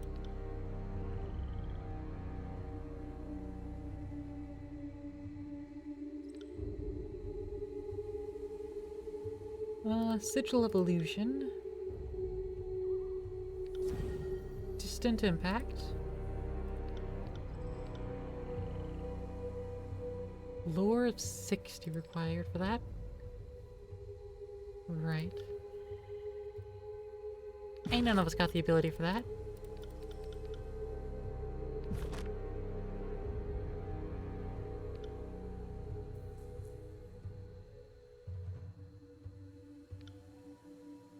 Actually, no, real quick. Past that.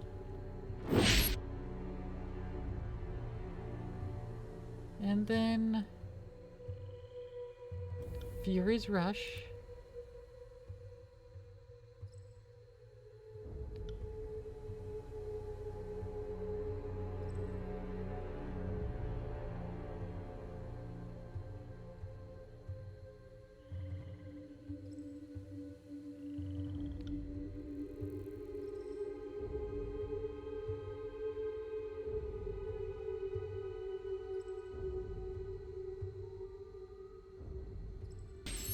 Send.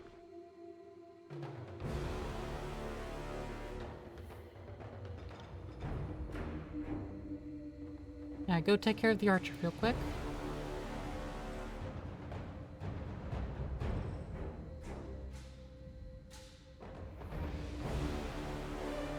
Them at me and wait. Hey, you won't enjoy this as much as I do. I'm on it.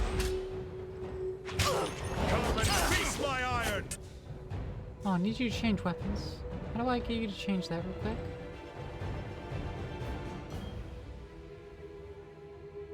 Weapon sets. Now swap to your Red Rivers.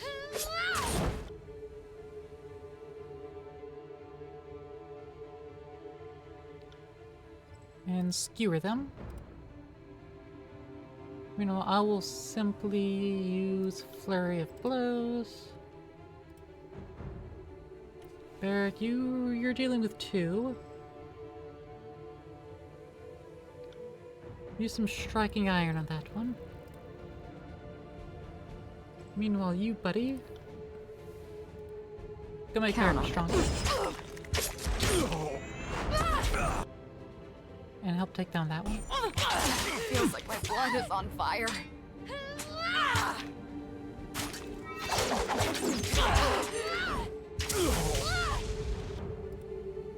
Now get back over there and finish the job. You'll need help there. Go there. Matter of fact, go over here.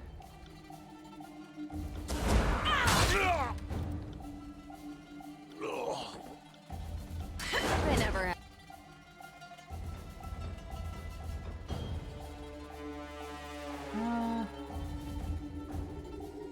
Oh, you're doing a restoring touch. That's fine. Had a That's good. chance.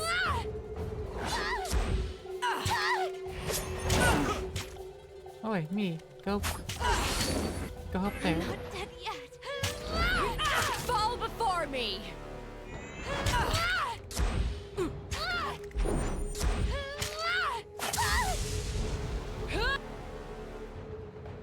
Stop disengaging.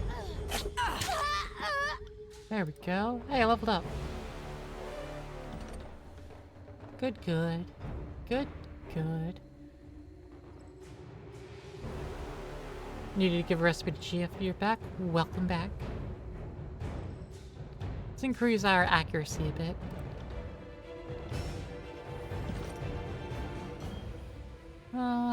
Marking thrust ability. Party gains 2 additional quick slot item slots and consumables are more effective. 1 additional weapon set. Switch weapon to combo with a lower recovery penalty. Oh. Increased defensive benefits from shield, thrust to interrupt the target, shield slam.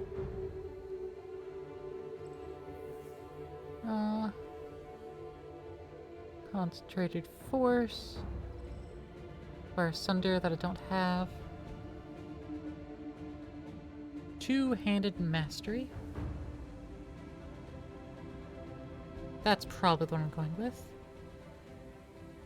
It's a feint with thrust. Or slice. Attempt to open a major artery. Place dodge with parry while defending against ranged attacks. Wind superior. Replace dodge with parry. Adds bonus accuracy and damage to attacks made from stealth. Stealth.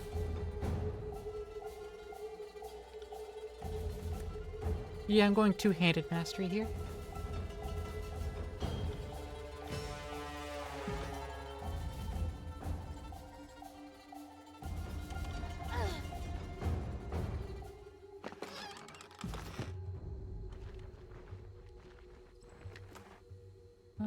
broken helmet, armor, and bronze da.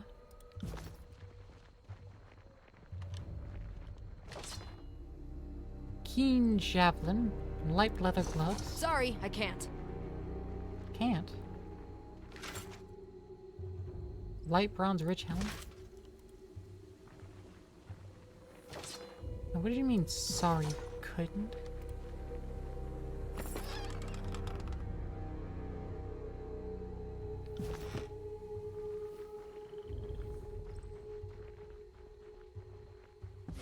And continue we go.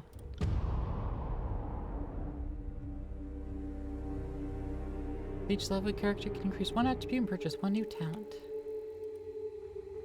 Fake limp. Reinforcements? Finally! Come this way. We need to. The chorus warrior pumps his tattooed arm and salute. Midway through the gesture, a look of confusion dawns across his painted face. Sister Verse? What did it do to deserve such a helping hand? A chuckle escapes the man before he shudders, placing a hand over his mouth. At once alert of the need to remain quiet, his voice drops to a harsh whisper. The fifth eye is a sense of humor sending you. Verse returns a cold glare but says nothing. You two know each other. This one used to run with my pack, till he left for Death Knell's gang. Motherless swine didn't even have the guts to fight me for the right to leave. He just packed up and left with his coward's tail between his fat legs. And a wise move at that. How many have you lost under your command so far? He holds up a hand, stifling a smile. I misspoke. I'm sure you only got most of them killed.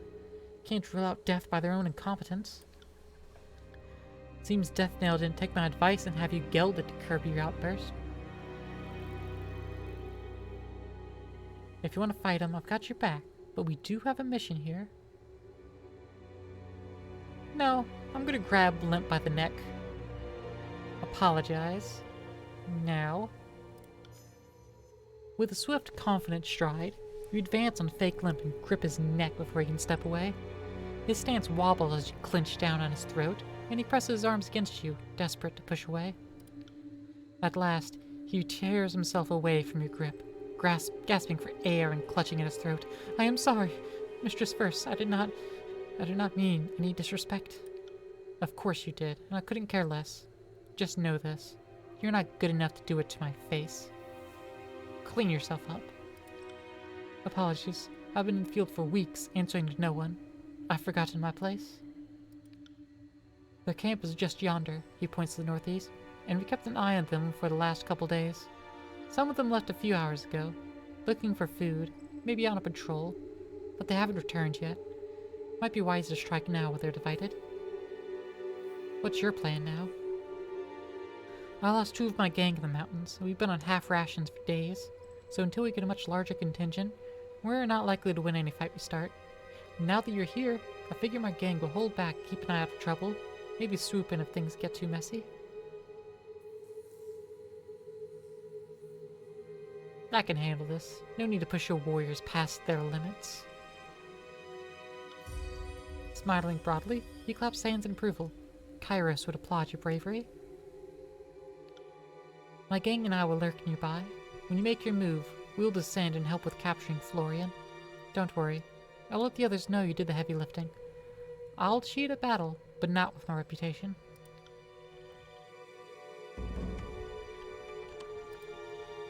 Good thing I keep a torsion wrench handy.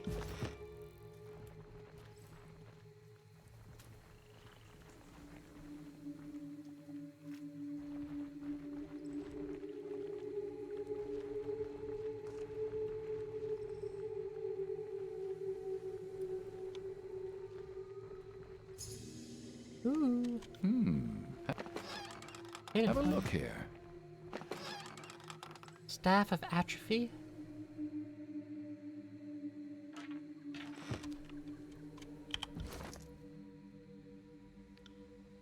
No, he also has a light leather helm he's not wearing. Oh, because it reduces his pierce by 1, I see. Also, he has the scholar's robes. Worthless. Worthless, I say. Here's the magician's mantle for you, buddy.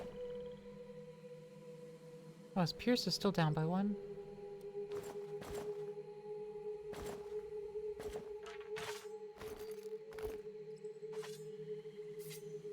Yeah, you'll have the sword. Your quill is in your second weapon set. What has the sigil of life on it? Plus 10 control life. The staff is two-handed, though he only used one hand. Interesting.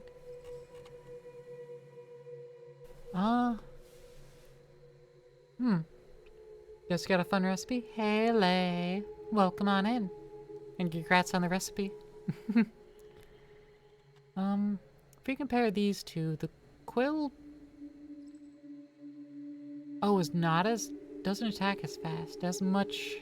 It has accuracy, but has a much slower recovery. Okay. Okay. Yeah, I think the Staff of Atrophy might work better for the boy. These heavy leather gloves are better except in recovery. More deflection, more precision.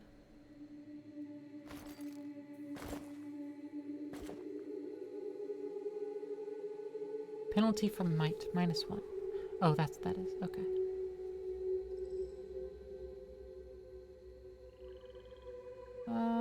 Like it's more armor, but less everything else. And the light leather actually offers the same as the heavy leather? And they're both light armor? The heavy leather gloves versus the light leather gloves. The same stats across the board. There is 0 difference. Alright, you know what? You get the light leather gloves then.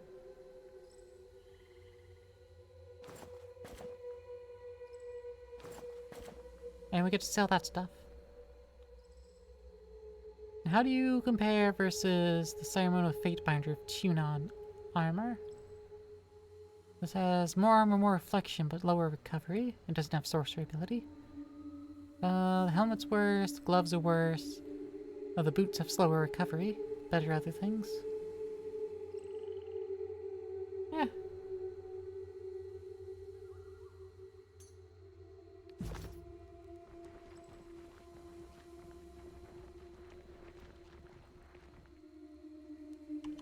Oh, so do I have to fight my way in there? Can I not jump? Is there no jump ability?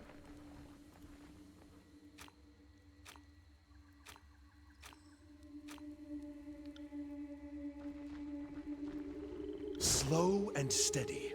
There is sneak, that's true. There is sneak.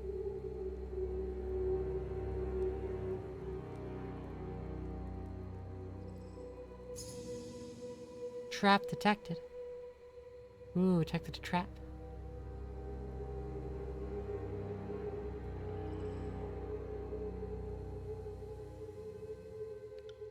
Greater renewal.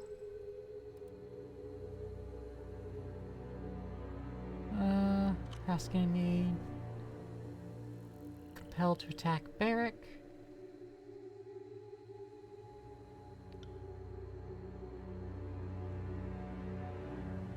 An uninjured soldier, an uninjured honor guard. The honor guard seems stronger. So let's belittle you. Wine in the soup, wine on the side. I don't partake in the alcohol myself.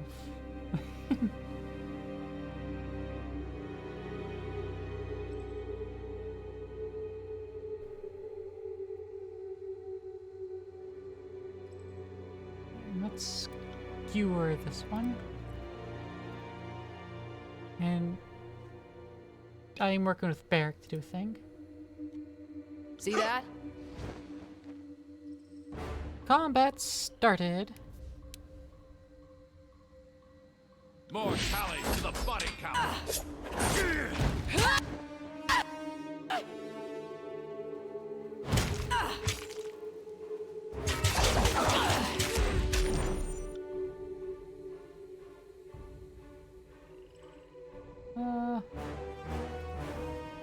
Barrack. Yeah, use striking iron.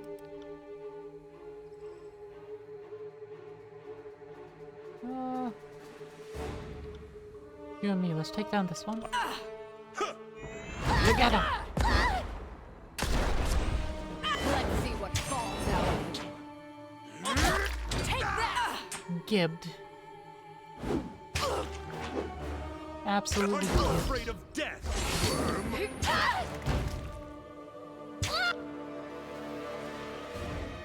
Flurry of blows.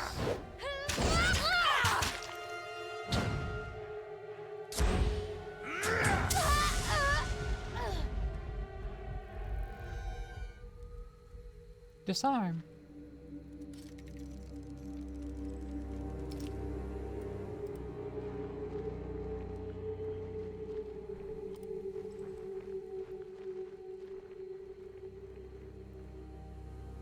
And we'll go around the side.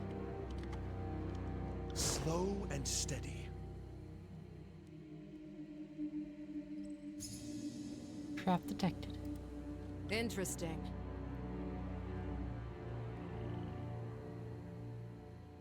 See that?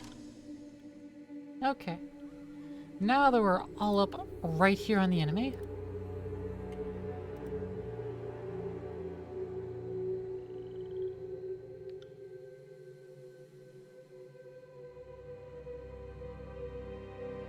You'll not be strong, as we'll brought up at the boiling point of alcohol, but have some left. Well, the wine on the side. That one will definitely be strong. Not a problem, boss. Not feeling so great.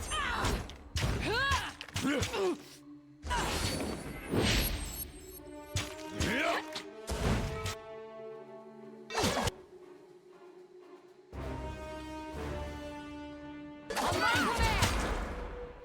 You so Wounded. Party member takes damage, shark lose health. Oh, I took a wound. Wounded characters, the max health reduced. Wounds are removed in party rest, or the character levels up. Oh, I see.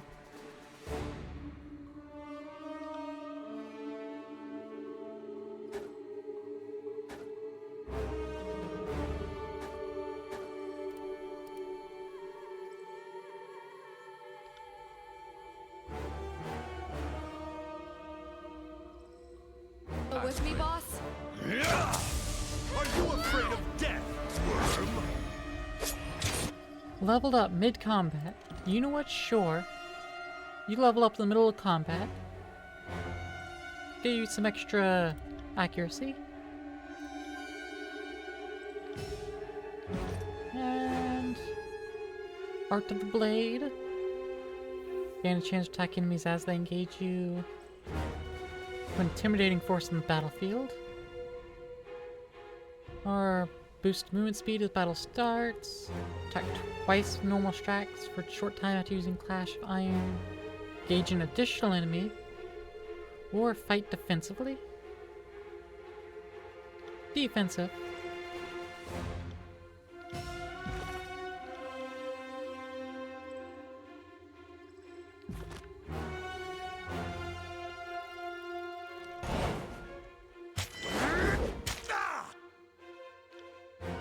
Striking Iron.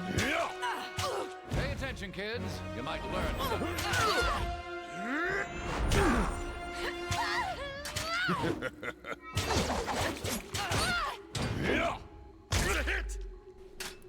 Okay, that was a giving.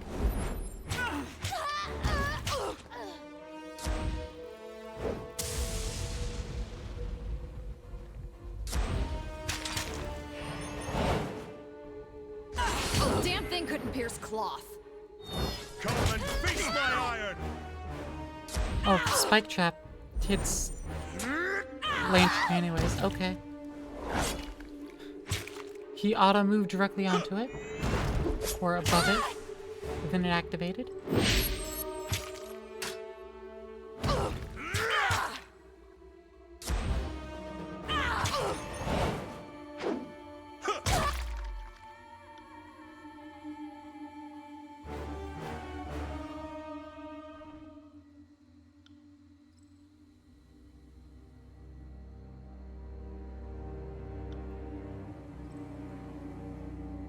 I got it. Let's disarm the trap. Oh. Healing. Neat. Can this not do, Can this not do it? I'm gonna try it anyways. I'll take care. Nope, that doesn't get rid of wounds. I Okay. got it.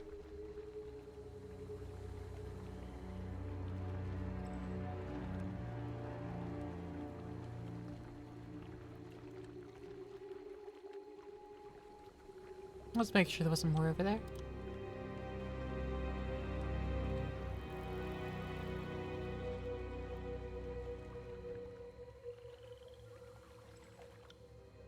Block formation, diamond, line, custom. We're in diamond formation.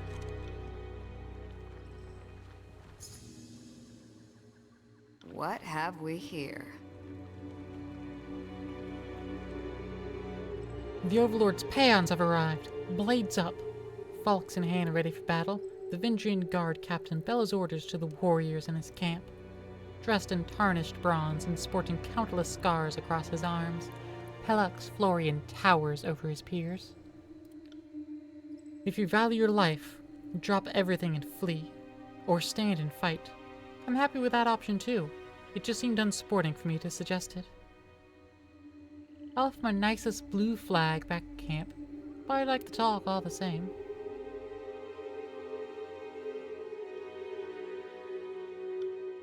You want to talk? Florian looks in either direction at his soldiers, gauging their reactions. Fine, speak your mind. Try anything funny and roll my falx clear up your backside until you taste bronze. Raven Ash sent me to inquire about the disfavor taken captive during the uprising. Scarlet Course wants you. Just you. The rest of you warriors are incidental. They can walk away and nobody will notice. Or I can use my lore and lie. We have your brother Tyrell and his band. Most of his band sent through Edgering. Graven Ash wants one Palox for another.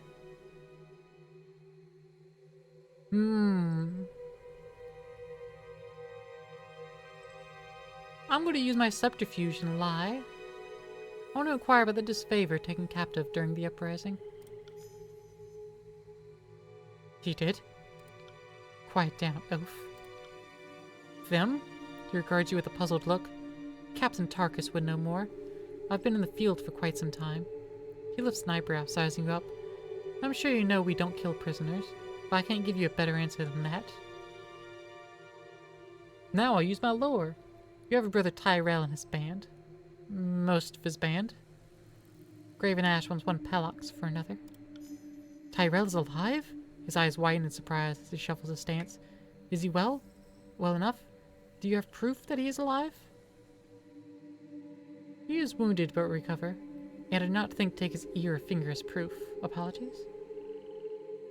I asked if he had a message to send, and he swore at me and called me Kairos' coxswain. I was only joking. I watched your brother die. I thought you should know that before you join him. You know, I asked if he had a message to send, and he swore at me and called me Kairos' coxswain. Yeah, that's him.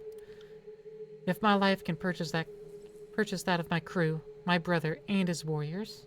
He taps his finger to his chin, narrowing his eyes as he sizes you up. The Vendrian Guard captain inhales deeply, taking a quick survey of his soldiers as he exhales slowly. I will do it. If you allow my soldiers to leave, I will concede and agree to be your prisoner.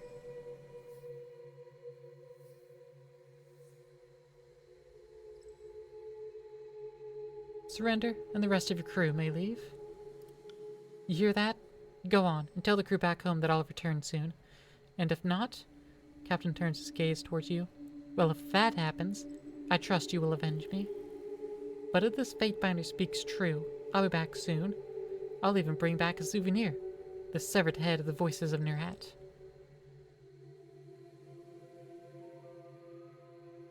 Nothing personal, but I can't come back empty-handed. That said, I only need you. The rest are free to grow. Each warrior in turn approaches Florian, embraces, and readies to depart with a silent nod. When the warriors have said their goodbyes, they hoist their rucksacks and depart.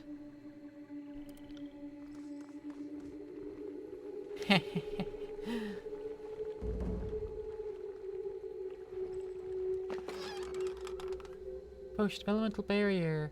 Frostfire. Nice. Where do those fall under? They fall under consumables? Fair enough.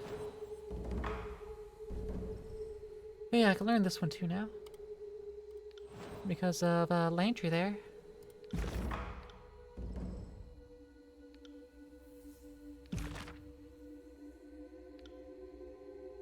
Channeled strength.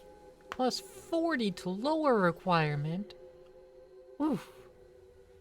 That's how you affect a cone, though. Yeesh. Demon lower skills at 42. But, like... Yowza.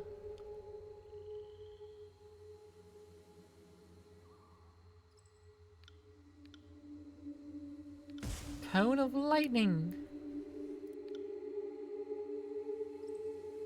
I could acquire 60. Bigger cone, plus 10.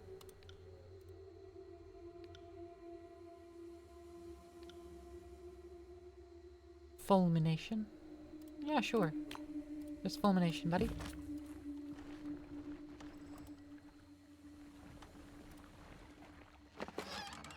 Ooh, studded iron gorget. And the tenderizer.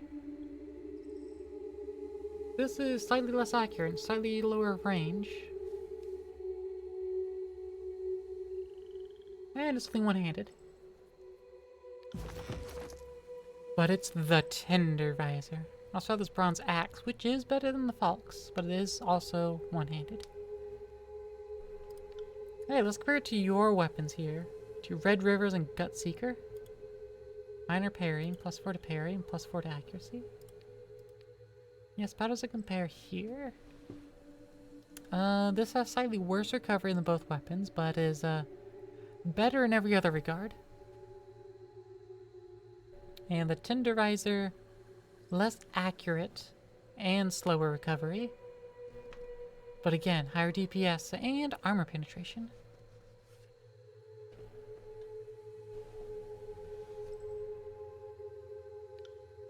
And what about you? Your disfavored iron sword. This has a little bit slower recovery, but penetration and DPS. And this bronze axe is just better. Same recovery.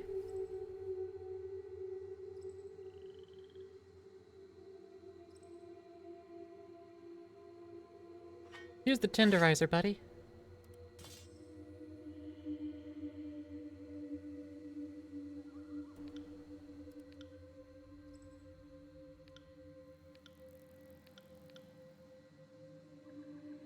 I do have a dagger in my offhand and sword. I should put this axe in my second weapon set here. Yeah, instead of the sword, I can go with the axe and it's just overall better. This keen javelin.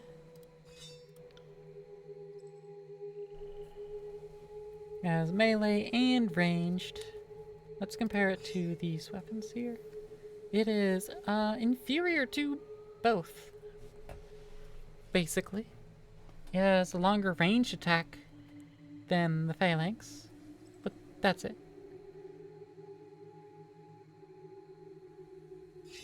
What is Bronze Da? It is comparable to both Red Rivers and Gutseeker, but it's missing the minor parrying or accuracy.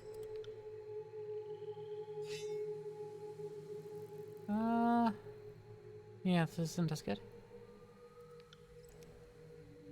Nope.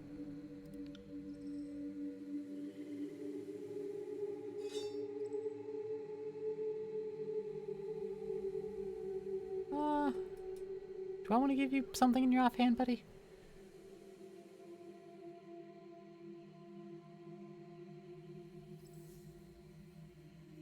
It's your offhand. Can I just give you this one as well?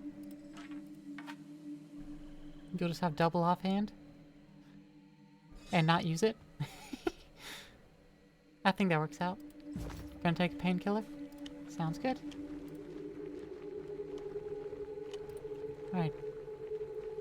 Florian.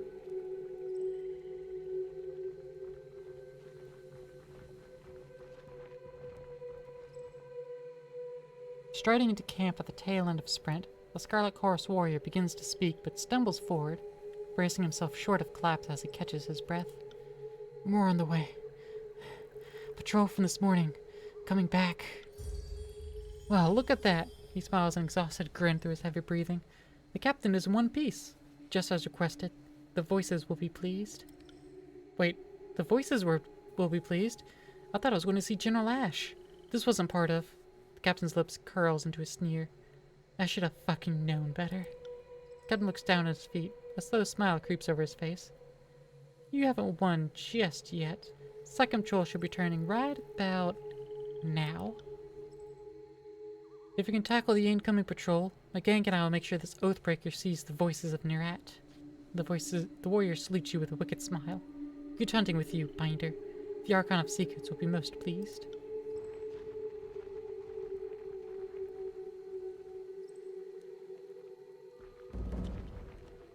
Oh, I can't just fuck off? Oh, man.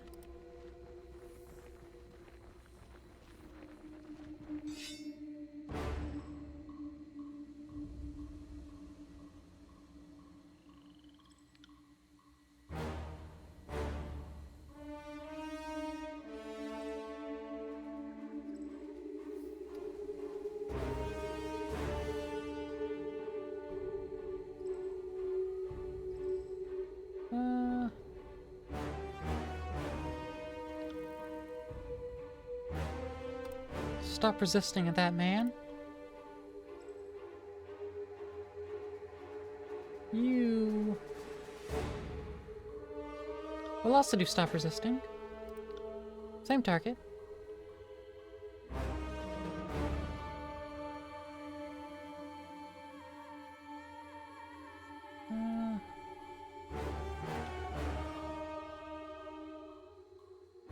Yeah, no.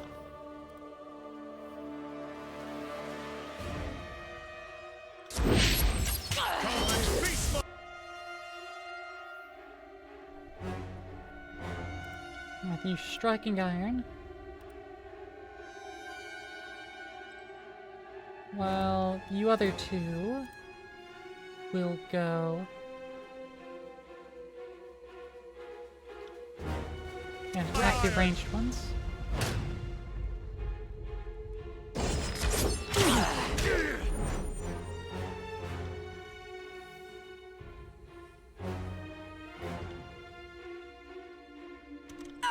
Make sure to heal me. I'm not dead yet.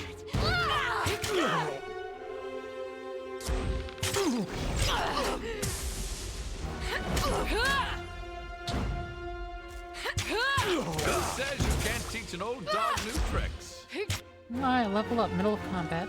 Love that. I love that for him. Place a preservation seal on an ally. If the ally's health falls below a limit, they are healed for a large amount of health and the seal is destroyed. Oh, second breath. That might be nice.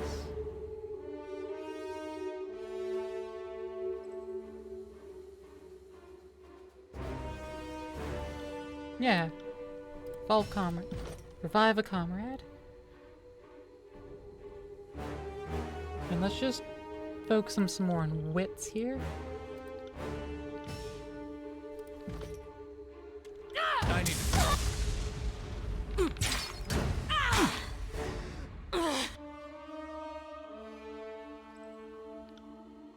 You got it.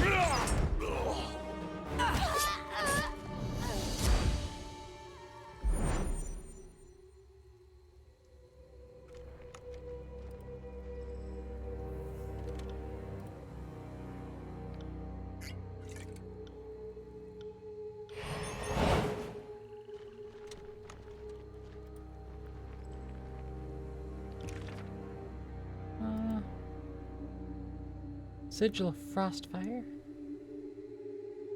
Nice. Was that the entire patrol?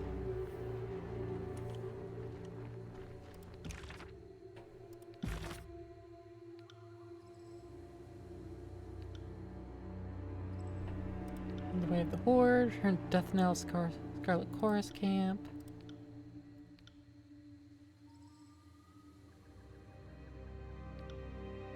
Convince Captain Florian to surrender.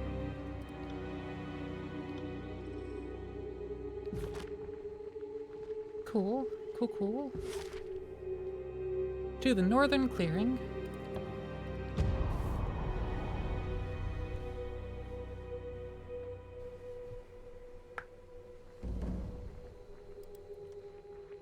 Some bodies up there to loot. And a boar, how about? Rain, mead.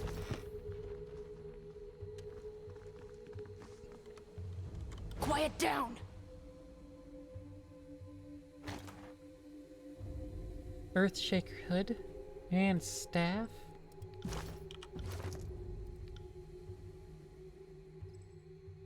Earthshaker staff. Lower DPS, higher recovery. Worthy of selling. Cool. But the hood, lower recovery, but worse accuracy and no deflection. Worthy of selling, even though it's of fine quality.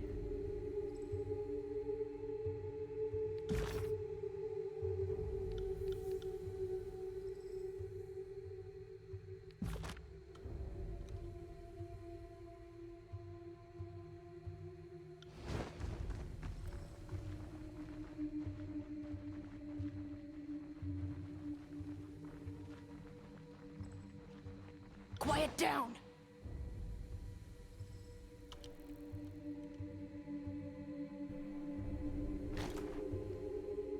Just some frayed cloth. There. Stepping lightly. See that?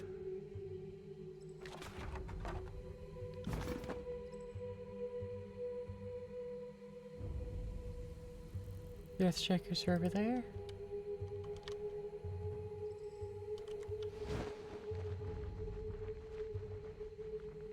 Does time pass when I'm just standing around in a map?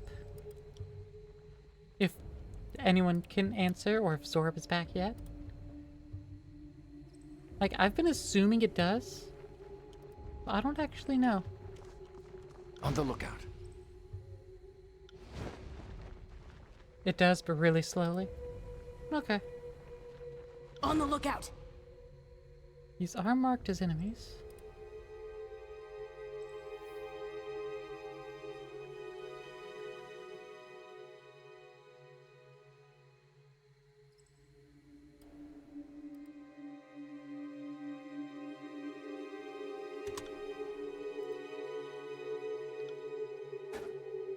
Apologies, but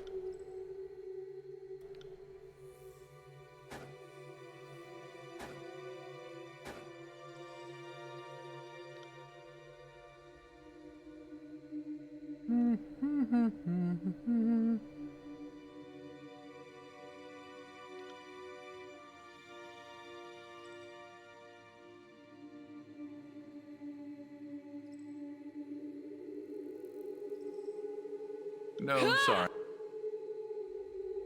Right. It's the Fate Binder. I'm gonna tell that one, no. You got it.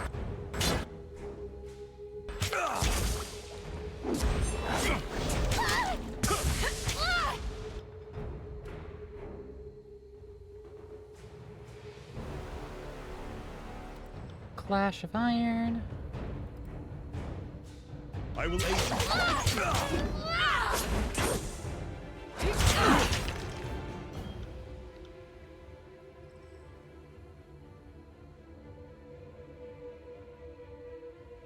He's knocked prone and not doing too well.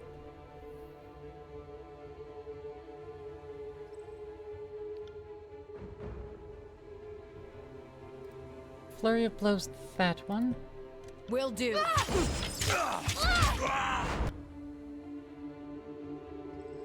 Point of view, you heard the ibuprofen.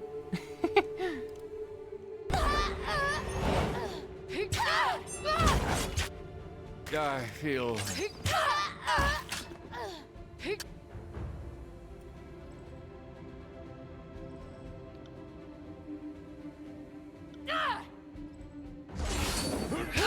my useless. tank to just Try something else. compel them both. Because, not having a great time otherwise. Let's do it, you and me.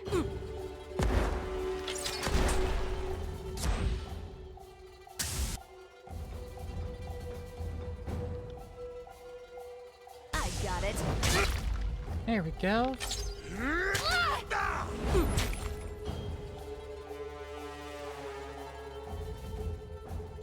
Warrior's Respite.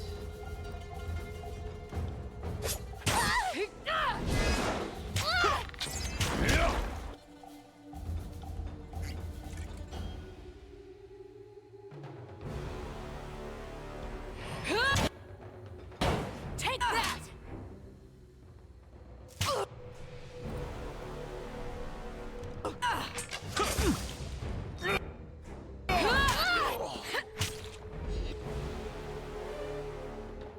Alright.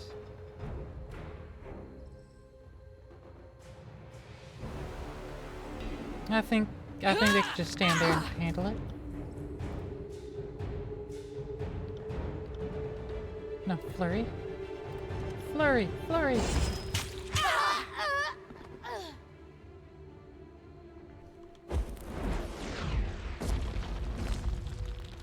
You there. You're not with the Oathbreakers. That is correct. I am not. I want the, dagger, though. Sorry, I can't. Ah, a fate binder. How fortuitous. The Earthshaker pounds his chest in salute. For us, I mean. Decidedly not for the Oathbreakers. A smirk quirks the right side of his mouth as he surveys the carnage you have left behind. Whether intended or not, we are indebted for your help. Indebted for your help. Return the salute. You're welcome. He spreads his dirt-streaked lips in a relieved grin. May the stones guide your steps, and may you walk without falter on sturdy ground. Where's Commander Ironcore? With tremorous fingers, the Earthshaker pushes his hood back on his sweaty forehead. He glances once to the group of weary, battered mages behind him before meeting your eyes. I'm afraid I'll have to do, as I'm the mage in charge of this circle. Earthshaker Hellspar, at your service. Where are the rest of you? Was part of your squad killed or otherwise separated? Aye, the Oathbreakers felled Grisandir before we could erect the barricade, but our circle alone was all Master Radix could feasibly spare. We're here, and though wayworn, we're ready to help. What do you mean, all he could spare? Did Ashna order your entire guild's return from Azure? Or regardless, looks like you're all we've got. Yeah, all I could spare. With all due respect, Fatebinder, it's not a matter I expect you to understand. We absolutely cannot abandon Cairn to the Stone Sea. His nostrils flare in mild ire. As we've only recently located him and are in process of constructing a fort to guard his remains, we could not spare another mage. Especially now, when the beast tribe that flocked to Cairn in his final days is becoming increasingly territorial and contentious. And so Radix refused Ash's orders? I'm not of a rank to make such sweeping evaluations. The Earthshaker stumbles slightly over his words, but I'd say he interpreted them in his own manner and to the best of his judgment, rather than outright refusing them. He is an Iron Guard, after all. His decisions, though difficult to make as they may be, will certainly embolden our routing of the Tears. Not if your general and his entire army is dead. He chokes, and the Earthshakers behind him gather closer, murmuring in surprise amongst themselves. One of them, a woman with wispy, russet hair, slaps him on the back so hard, shockwaves tremble through you and into the mountains past. If they... what? How? The Overlord has issued an edict of execution. If we don't take the well by Kairos' Day of Swords, everyone here will die, including Ash. Well, clearly Master Radix was unaware of the severity of the situation. He glances worriedly to the other mages in a circle, as they all visibly absorb the meaning of everyone here in the edict's range of affliction, Had we known, assuredly the guild would have come in full force. Or perhaps you would not have come at all? But you are here now, and you cannot escape the edict. So I suggest you report to Sphaeus in the disfavored camp and help us win this battle. Now I'm going to gain favor, not wrath. With a shaky nod and even shakier salute, the Earthshaker gathers the circle and cloistered together, murmuring or perhaps chanting in hushed voices. The battle mages march towards the valley.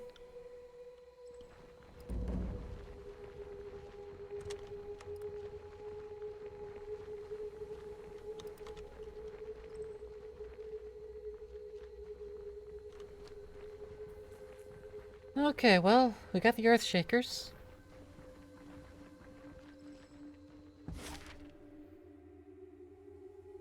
Well, let's head back to the Scarlet Chorus camp.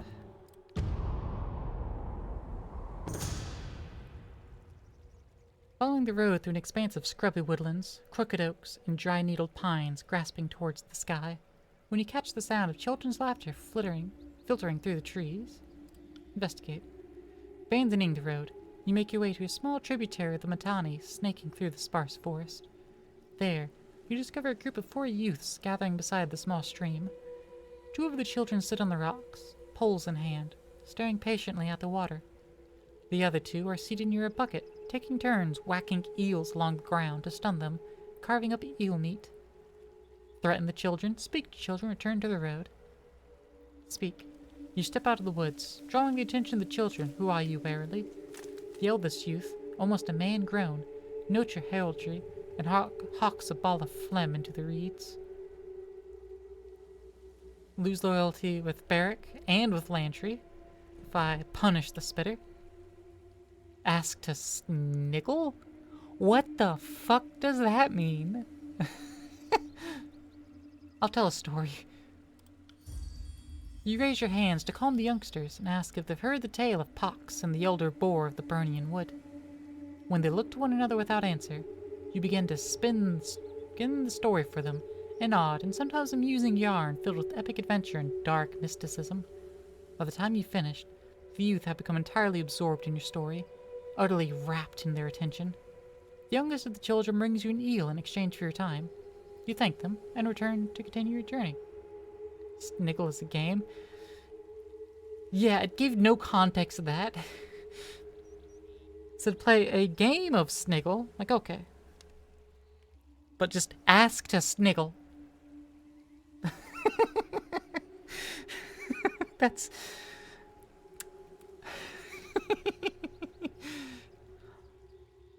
Listen, it's awfully close to snuggle, and I wouldn't do that with children.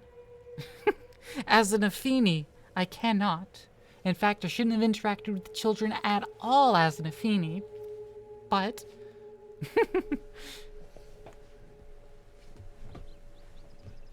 I'm not an Afini in game, so it's okay. Got some money. No, we didn't get any money. We got this much. We didn't get anything. We just got rep up with the Vendrian Guard.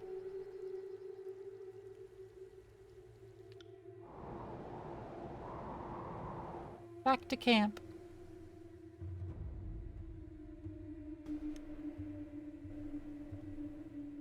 Oh, back to the Chorus camp.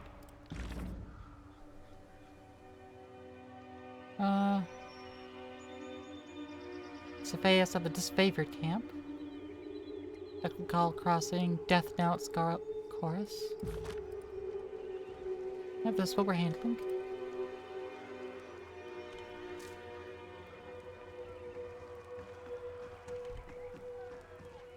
Death Knell. Fatebinder. Death Knell nods in your direction. Now, what do you need? Just punch her. Just absolutely punch her for no reason. Actually, we do have a reason, but you've got some explaining to do, Fury. I don't appreciate being used. The Fury doesn't even try to hide her glee, openly cackling and clutching at her belly. You have my gratitude for rooting out the Oathbreakers. Oh, come now, don't take it personal, Blinder. I knew a fighter like you could hold your own against grim odds. Knew at the moment I laid eyes on you. You knowingly put a member of Tunon's court in danger. I assure you, this is no laughing matter.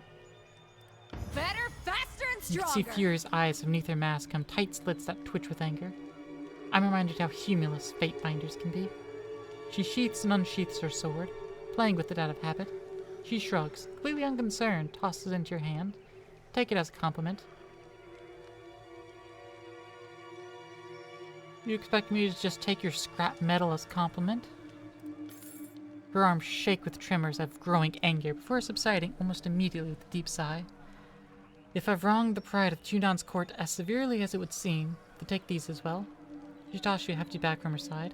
Some spoils I was hoping to hold on to, but take it as a sign of no harm done, okay? We've extorted her! And you're right, we did receive a missive. Perhaps your continued and faithful service shall remind the Archons of their duties to the Overlord. One can hope. May fortune favor your endeavor. More words from Junon.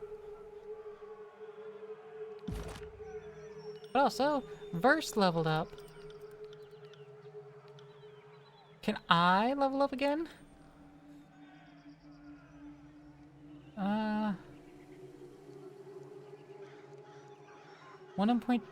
One point upgrade resolved to 10.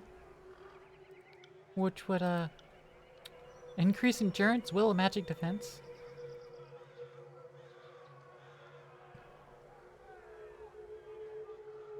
Let's increase strength.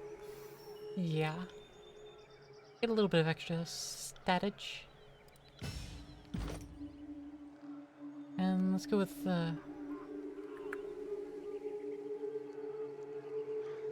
Skirmisher, perhaps?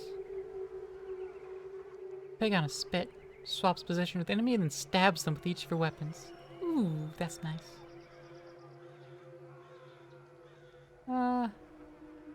Enemy strikes first, gains a passive bonus to dodge and parry until combat ends. Yeah, let's go with that one.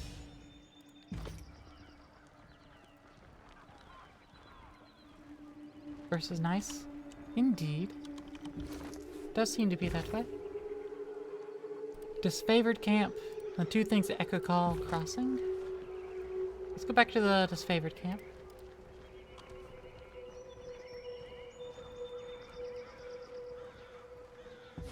We have time to hit up both, right? Yeah, it's not that far away.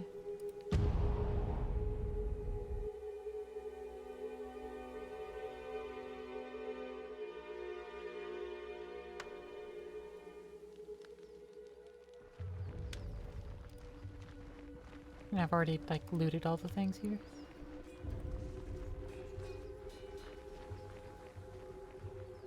I have this to loot, though. Stone shield boots.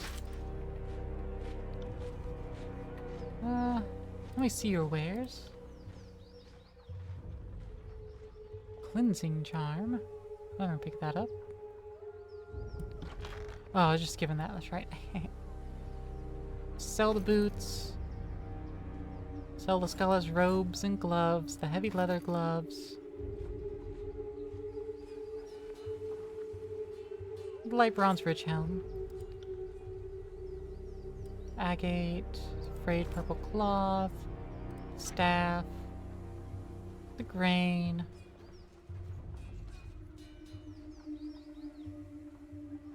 I have 2 bronze swords. I don't want either of them. Bronze dot, I don't care about. Broken helmet, broken armor.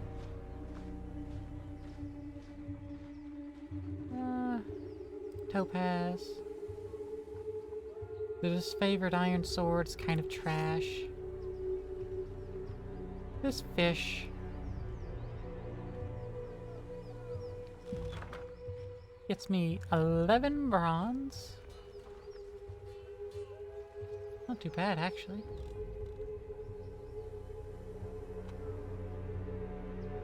Yep, just give me the money. Thank you. Bitter quip. Glory to the voices of Nerat. Projecting his salutation for all to hear, the grinning blood chanter raps his staff against the ground as you approach. Fatebinder Claire, I presume? I am Bitter Quip. I'm here as an emissary of the Scarlet Chorus. Bitter Quip looks at you impatiently. was like working with the disfavored. He scoffs, looking away from you for a moment before sniffing and returning his attention to you. Reporting to the Iron Hag is an insult.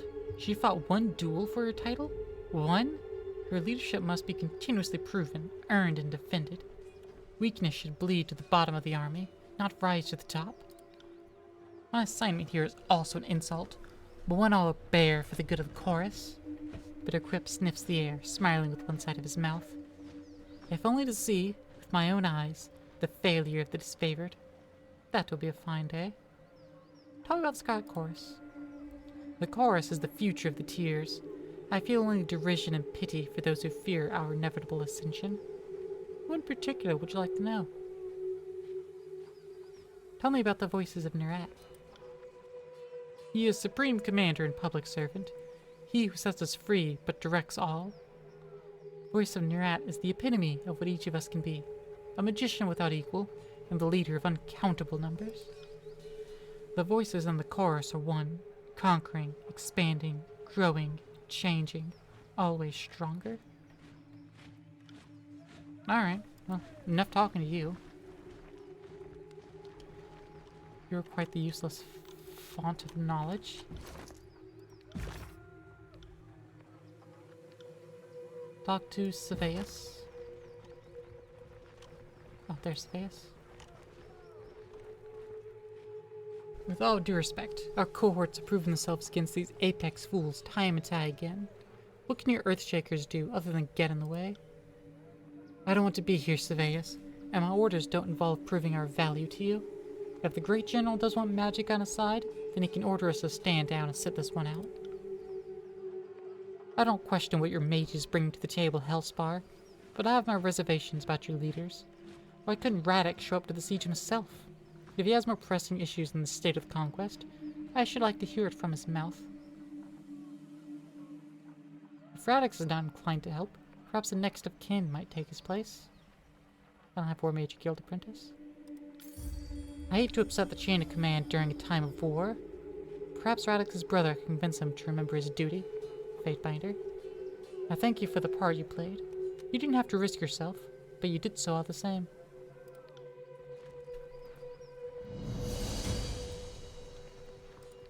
Okay. Our only thing left to do is head to Echo Call.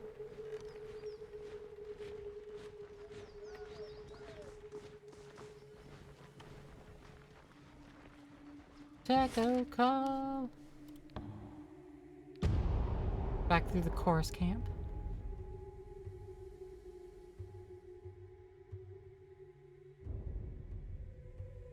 Shadiness of the Earthshakers increasing.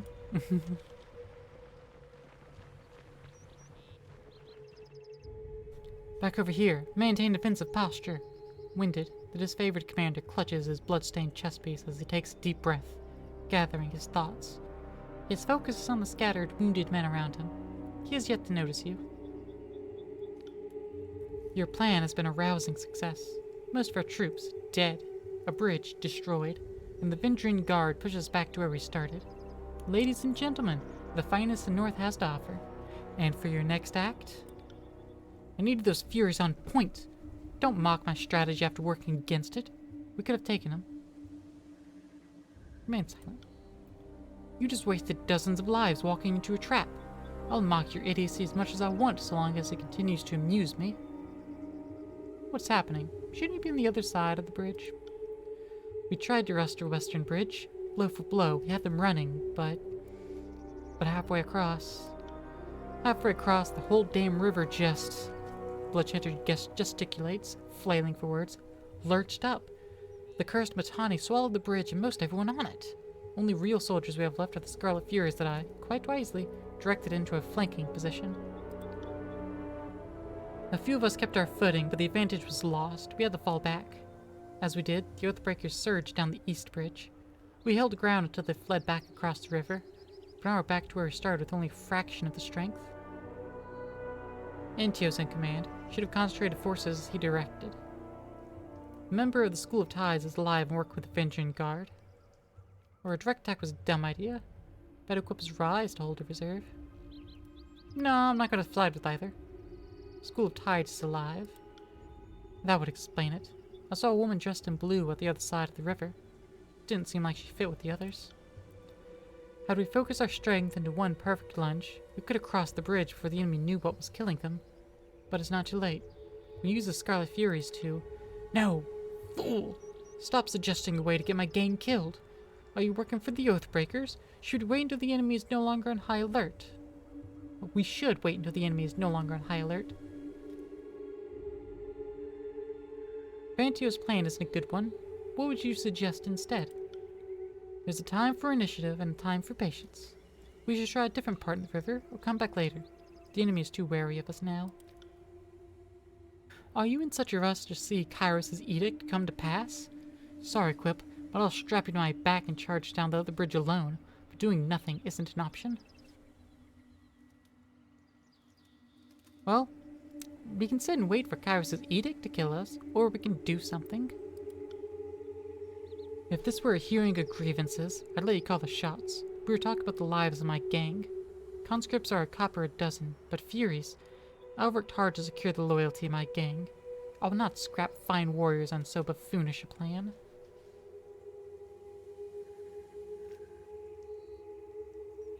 Perhaps if you had helped cover in the cost of enticing replacement warriors to your gang. How about you just tell me what you'd like in exchange for your cooperation? Or I can just slap them.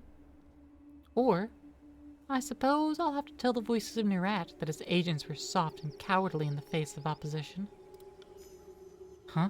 Do you think your words would change? Chanter smiles wide. I meant to say, perhaps the Fatebinder is right. Antio is in charge. When you meet next with the Archons, you will tell the voices I was instrumental in the success of the crossing. Just like that? His favorite warrior crumples his face in his palm. No, wait, I won't question it. Yes, thank you, thank you. Yes, you had best be thanking me, and the Fatebinder. We've saved the disfavor time and time again. What's one more? Listen up. For this to work, my Furies need a moment to get out of cover. Fatebinder, you need to run up the East Bridge. Don't get yourself killed. Just draw their attention. I'll signal my Furies to send a rope across while you have them occupied. There's no time to waste. Let's hope your gang delivers. Thank you, Fatebinder, and good hunting.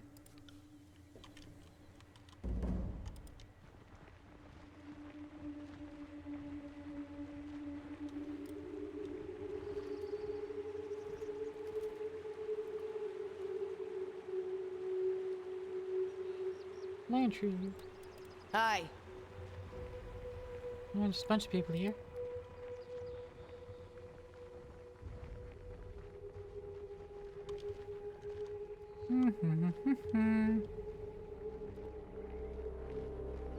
Gotta loot that body. Gotta loot that body. There! See that?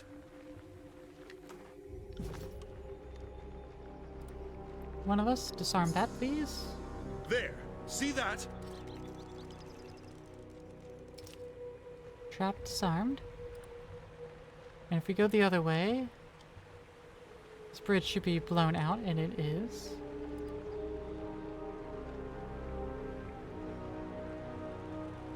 Alright, let's investigate up here. Soldier's numerous wounds on his body. The cold forms of two elderly villagers lay nearby. Two victims that he ultimately could not shield from harm. I'd say that's worth a second glance. Secret box with a hunting bow and a broken helmet. Most of the homes on the southern side of the river have been abandoned, much like this one. A few very big citizens believe that raising a blue flag will be respected by Kairos' forces.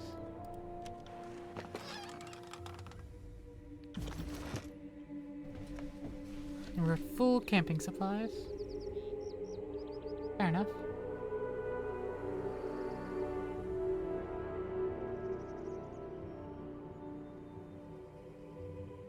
Heavy bronze armor. It's better armor. Not as good slashing armor, but good against crushing. And against pierce/fire. Not as good against shock, but good against corrode. Slower recovery and less deflection. Camping does help you recover wounds. It's true, but I hadn't figured out how to actually camp instead of just automatically happen, I guess. Heavy leather armor. It still counts as light armor. And it's worse than what I have. And the boots. The Earthshaker hood. Yeah, it's pretty bad.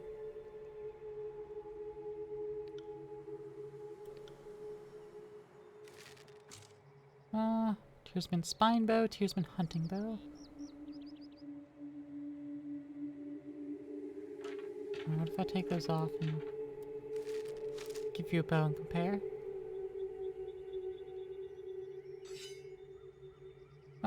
Spine bow is more accuracy and is faster recovery, but is worse.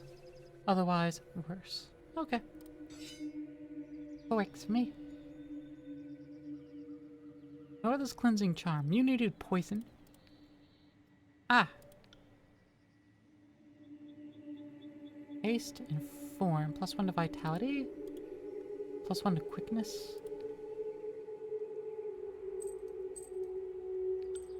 Let's give you the quickness. What's this one? The Emerald Pen of Regenerating. I want to take it for myself, but I think it'd be better served on our tank, who will just continue to gain health. And this fine quality twisted iron sword.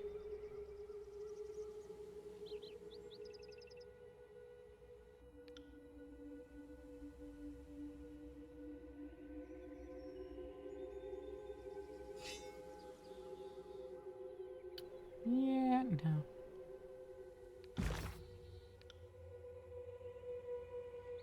Yeah, settlement near Ekakal Crossing. Good place to start looking for missing iron. Oh.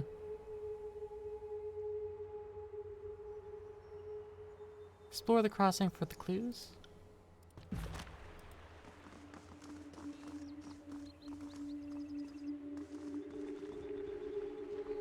Now in the menu, the down left corner is a camping icon. Oh, you're right. Can I camp with enemies in sight? Enemies aren't in sight anymore.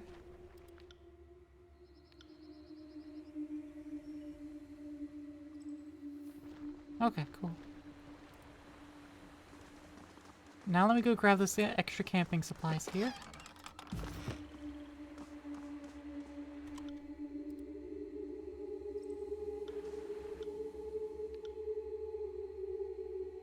On my command!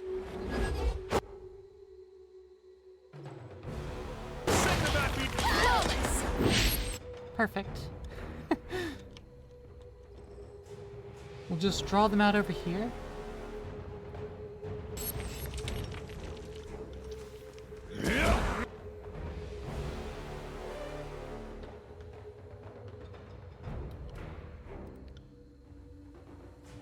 Come and face my iron! That one rattled me hard.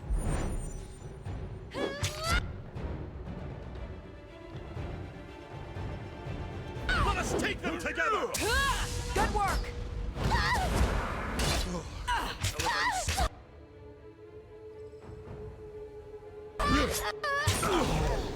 Pay attention, kids.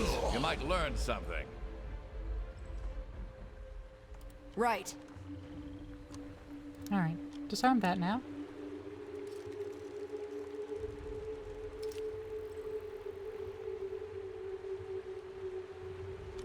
Oh, can I not Sorry, just I go can't. there? No? Okay. I'll be your shadow. Well, let's sneak across the bridge then.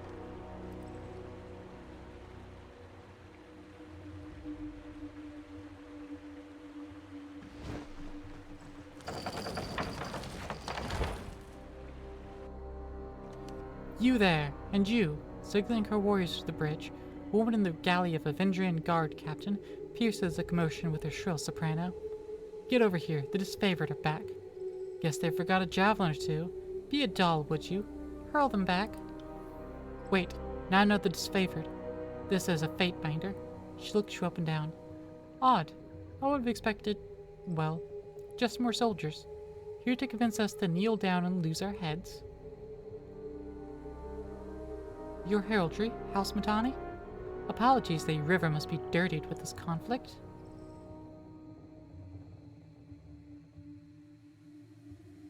You learn something every day. She lifts an eyebrow. I am honored, and will trust that all grievances wash downstream. She clears her throat, thrown by your formality. May the river guide you through the valley. Your friends seem to have misplaced most of their squad. Guess they're somewhere in my river? She shrugs sarcastically. My family's been protecting this river for 6 generations, so it's easy to lose track of all the looters and vagrants we've had to feed to the eels. Unless you want to try a running leap over, you're stuck. Maybe try heading downstream to Placid Crossing. We have more warriors there, and I'm certain they'd be just as happy to kill you. The Tidecaster that did this, same one that met me for a truce? Trying to take stock of our crew? She lets out a loud snort, laughing to herself. We've had unexpected help of late. Kill and rape a realm enough and everyone comes out of the woodwork to shiv you in the ear. Let us across, we will grant you mercy. Hold yours a second. I have a statement prepared from Captain Ari for just this moment. She reaches into her belt, and with an impish smile, pulls her hand out to reveal nothing but a local hand gesture for penis. Wait, there's a second missive here somewhere. She feigns, scouring her pockets once more before displaying her phallic gesture again. As amusing as I find this soon-to-be corpse, it would appear that our distraction is paid off. He nods to the west. Satisfied, she turns to leave, calling out to you as she does. I wouldn't keep standing there, Fatebinder. The river's currents are quite unpredictable. On it. The river's narrow is completely ecological, making one of the few access points for the valley's interior. Can't do that. But also I leveled up. Yay!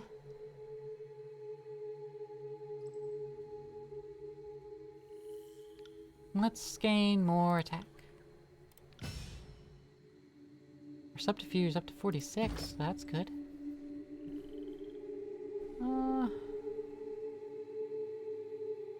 Yeah. We'll go with Sunder.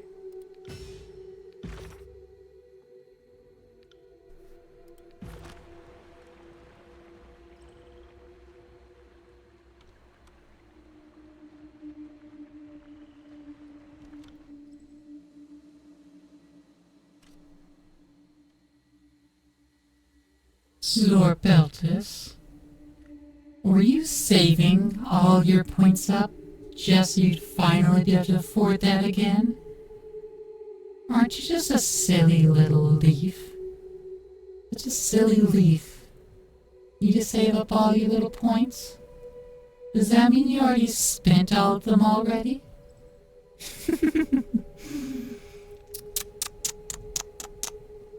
You shouldn't squander your points like that constantly.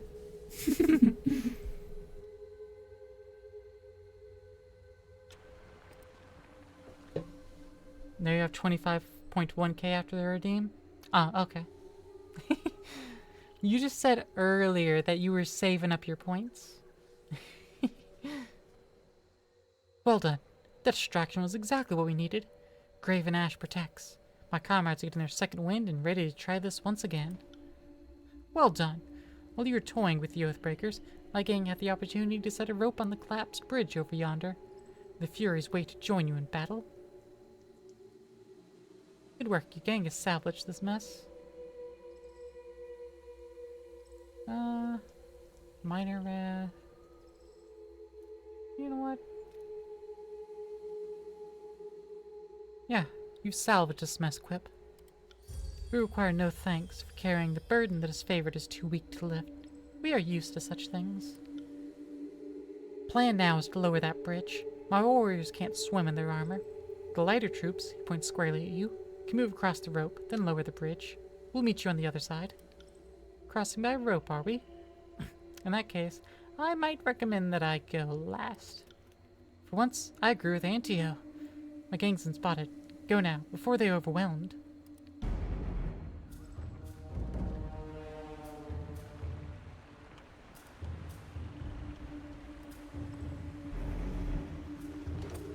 My armor feels Crossing. lighter.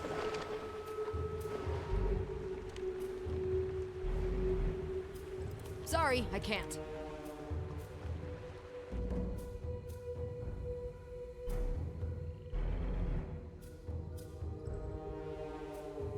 Oh, he'd leveled up. Well, as soon as this battle starts, let's go ahead and get him leveled up then.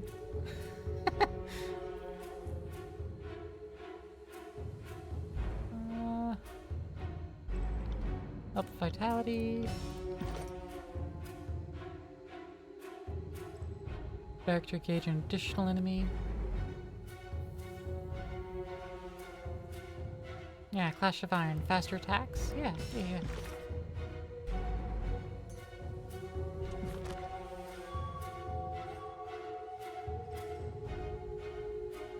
must rest before using this ability. Once per rest.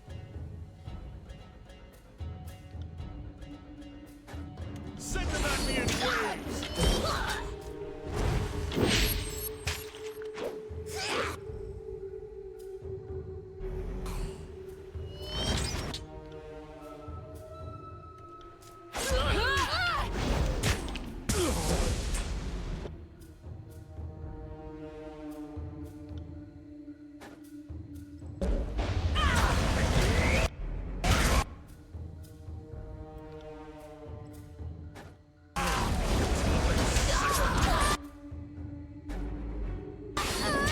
I would like to cleave 2 enemies, please.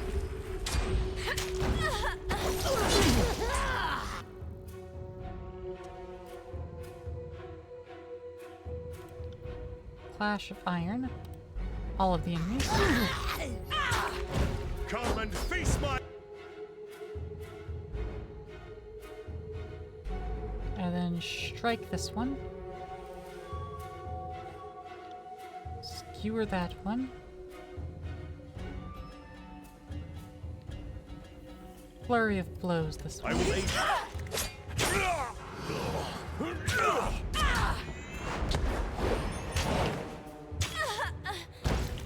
For the queen!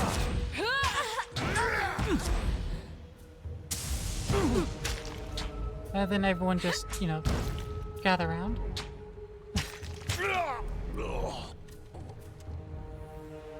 Combat's over, and we loot Sage's Hood and Staff the Boreal Forest. How does it compare? No, it's pretty equal. It just does frost instead of corrosion. Okay.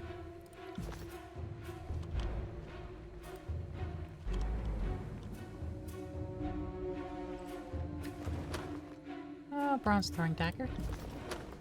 Kairos' butchers have come! Flee! Retreat! Captain Matani signals for troops to run to the nearby village. There's too many. They've crossed the river. Pull back! The Vendrian Guard soldiers rush forward and adopt a close formation. Covering Captain Matani, she retreats towards the nearby settlement. I have slain Palex Florian, allegedly your finest. If you pukes want to die next, be my guest. Or only wish to talk. No, brandish them up menacingly. Raise your hand if you will leave behind orphans. One of the soldiers panics at the proposition and breaks formation to flee.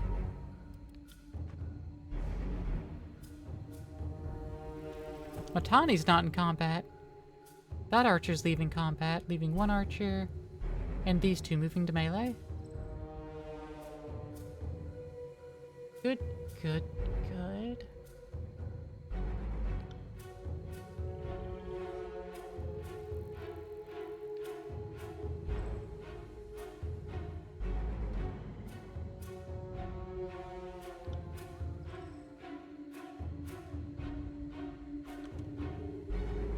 Send me your...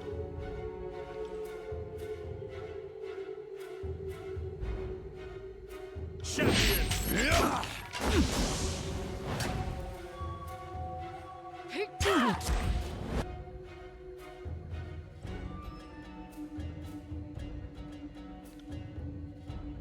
Let us take them together! Alright, hold up.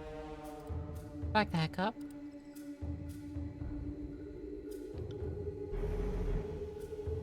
We should try that again. This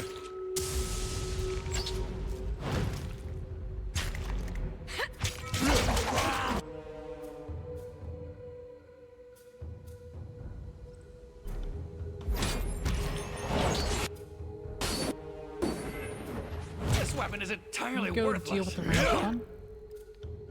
Like, stop letting it attack. Just in general.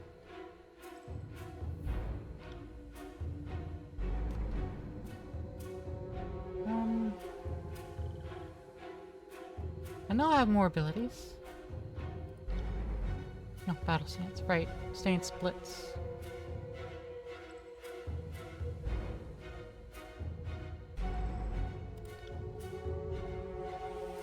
You go. Okay. Have spells, combo abilities.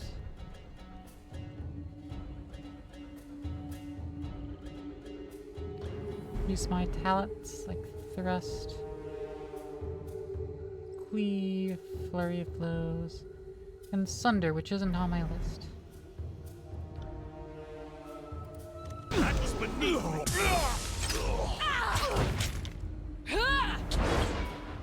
Bleed out, you little shit!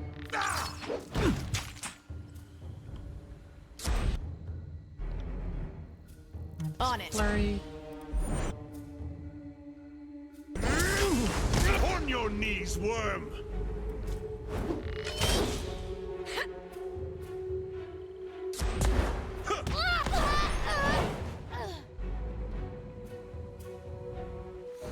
And loot the bodies. Yes. Well, there's a lot more to loot than I expected. Well, what do we have here?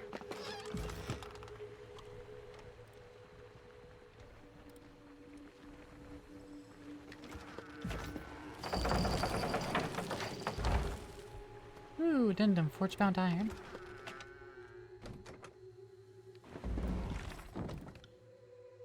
Isotanus has reason to believe Sedmoniakai discovered waterlogged grates with notches that match the ones Isotanus showed you. This must have been filled with the iron Isotanus was expecting. The rest of the shipment must be nearby. You found a broken crate with a busted, disfavored weapon inside. This must have been part of the shipment. There must have been more clues nearby.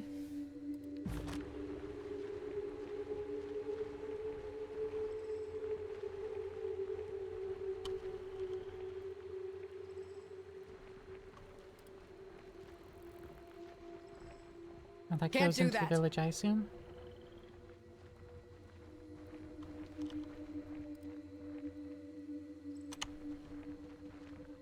Okay.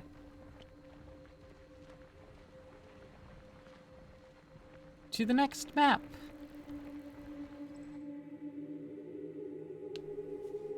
Armor can never reduce damage below 1. Dang. You didn't do the crew redeem however much you wanted to. They're here! Run! Go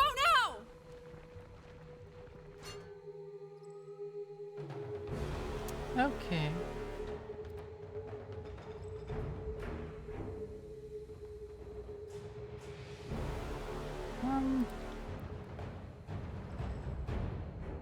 Titan's Touch. Iron Tolling. Followed with fire. Negative, Fatebinder.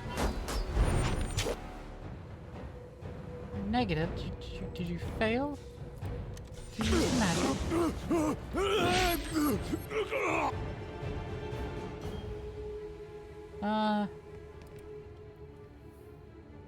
One of us needs to go over there. Why don't you handle that? Go and skewer that one.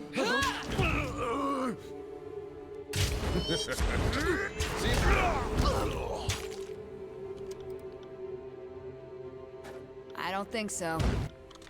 One. Skewer. Not happening. Why not? It looks like you did it anyway. All right, let's do this.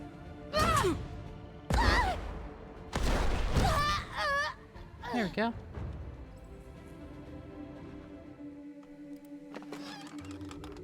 For survival and sandals. settler. Please, my children are inside. You must kill me. Do it out here, away from them. I'm not killing children. I had nothing to do with the Oathbreakers, I swear.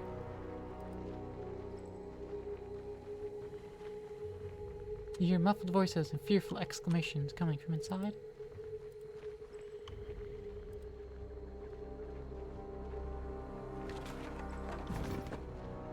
Now, I am looting. The Vendrian Guard can't protect us! Ah, got it! Villager looks at you in frightened silence.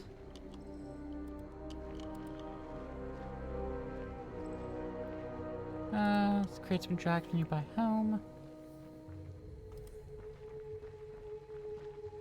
Yeah, everything else is blocked off, so I have to progress this way. What I can do is sneaky, sneaky. Trap detected. Found something. See Trap that? detected.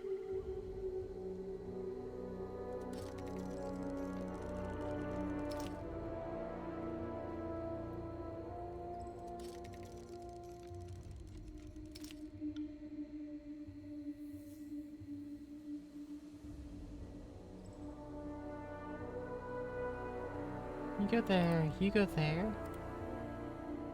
You wait in the middle, you wait behind them.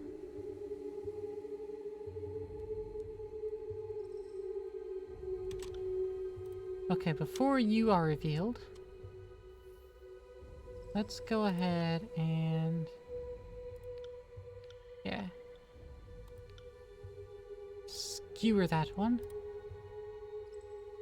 And then you can quickly do a sunder. No, sunder. There it is. Count on it.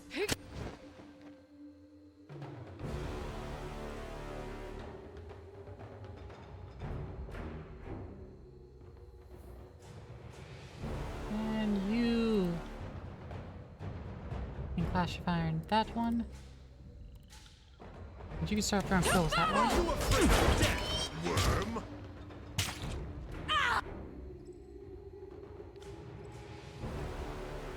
There we go. Sorry, I can't.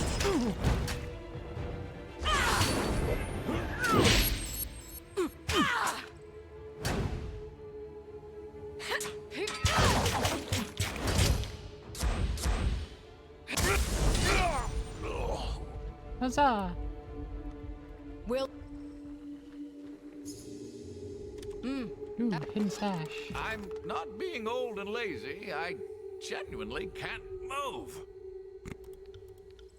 Have a look here. Oh, it's all going into your inventory?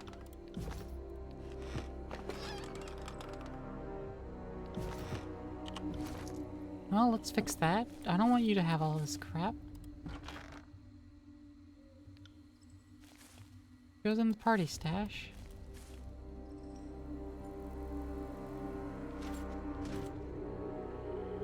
Vendrian bow. It's probably no good, but looks like it has long range.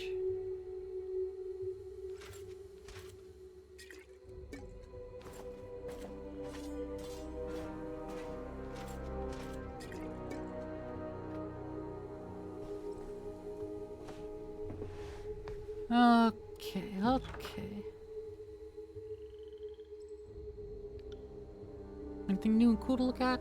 Like this hardy headgear, which is worse than the Scarlet Fury helm, and everything but armor, and that plus 10 to max health. Okay. But yeah, I don't really want it. Well, most things we have are for sale. Cool.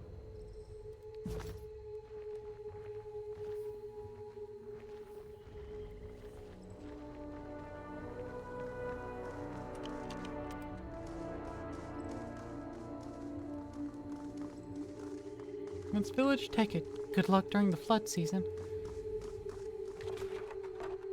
Take some cheese. Thought we already surrendered. Shouldn't the war be over? Yeah, you'd fucking think. But the Vendrian Guard didn't want to properly surrender. Kairos' soldiers are here! Indeed.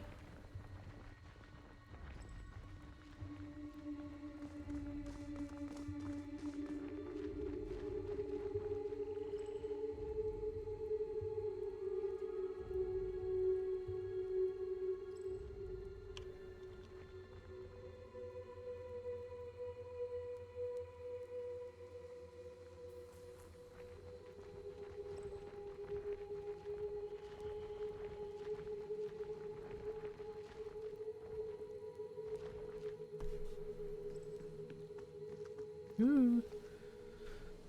Tawny Sybil? Tawny Sybil's shrill voice pierces the air, a clarion call addressed not to you, but to the citizens of the village. Do not fear, sons and daughters of Apex. Kairos' hounds are at our doorstep. The Vendrian Guard will not abandon you. Brave warriors of the Vendrian Guard, these foreigners and sellouts mean to burn our homes and butcher our families. Summon what strength you have and show Kairos the price of taking our land. Several soldiers step out from half-closed doorways and dimly lit alleyways, fury blazing in their eyes. The partisans shout battle cries to marshal their courage. You see the gray gleam of iron as they brandish their weapons in charge. How in the name of Ash did these hillfolk get their hands on iron weapons? Barrick regards the locals with momentary panic and bewilderment before setting a stance for battle.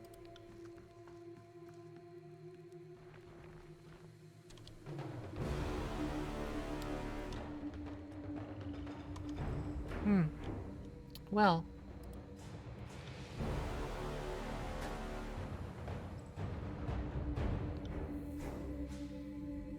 Put that one on fire?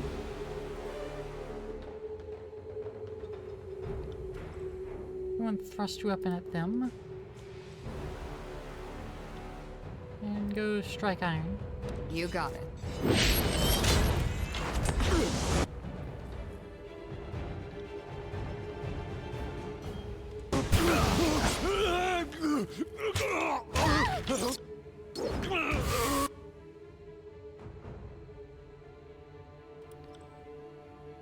Yeah, I need you to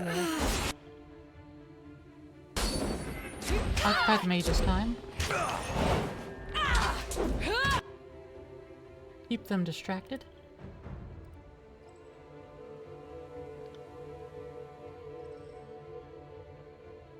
Damn my eyes! For the queen! Why can't I hit anything? See that? Ooh, that works, that works.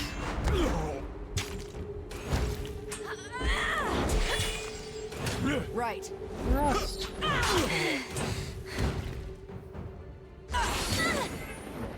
This is useless.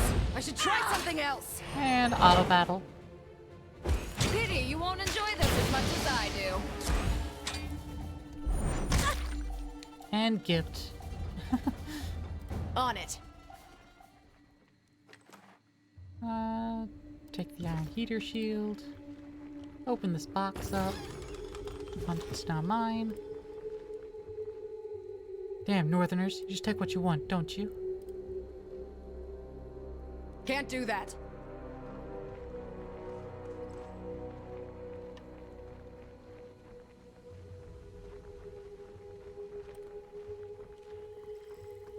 Also, our mage has leveled up. Let's get you up to 10. So you have more health. Not that it really seems to need it, but let's give him some armor penetration with his Quibell.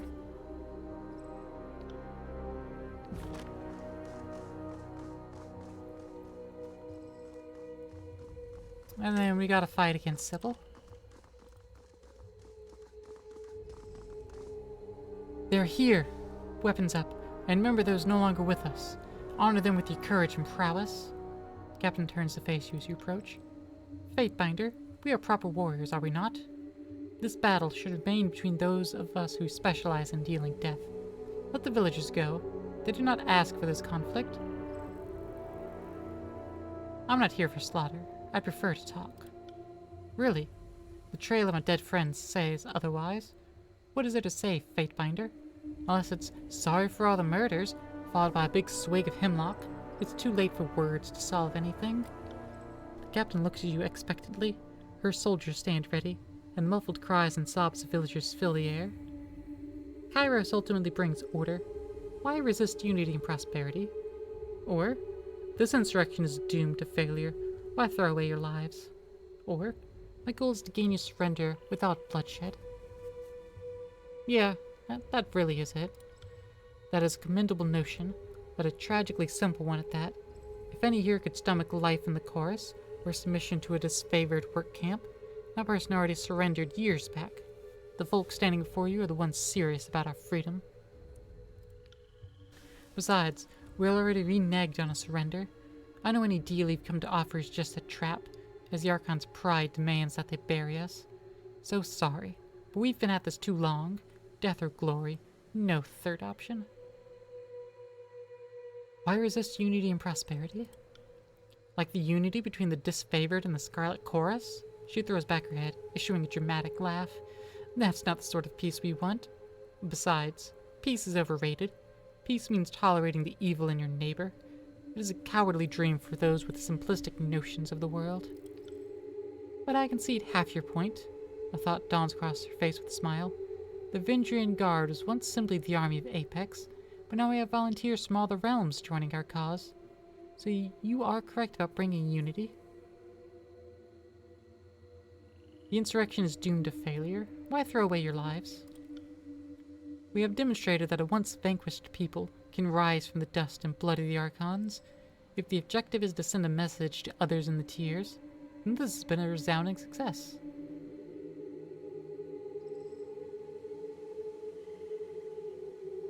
Townsfolk may go. The rest of you, stand and fight. Far be it for me to question a call, but this village is a source of aid for the Vendrian Guard. We would be fools to leave it standing to resupply our enemies the moment we turn our backs.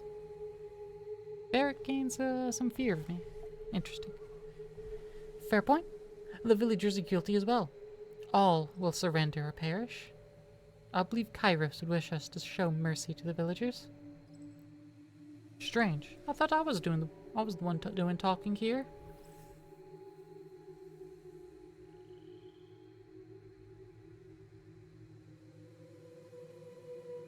I believe Kairos would wish us to show mercy to the villagers. The captain lurches forward, ready to yell, but stumbles over her words as her response sinks in. Did you all hear the Fatebinder? Don't just stand here.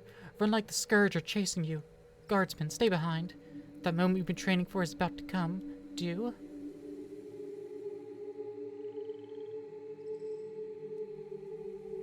Now, the rest of you. Run before I change my mind. So you can have a moving target to make it interesting? She starts to laugh, the smirk faltering as your intent registers. Wait, we can... By Kairos' codpiece, you mean it?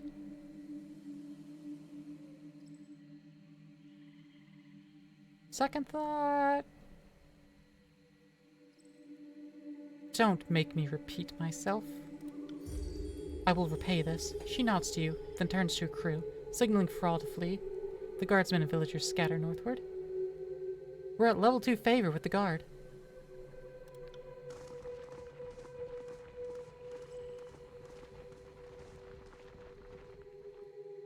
Well done, Fatebinder. You bring honor to the court with your valor. The captain, what became of her? If she still draws breath, the voice of Nerat would be most intrigued to speak with her in detail. I bluttered. I managed to escape. Lose minor favor to both. I'll let her go. Told her to send warning to her friends that I'll be coming. Seems like a lot of people want you to make a temporary HCG patch publicly available.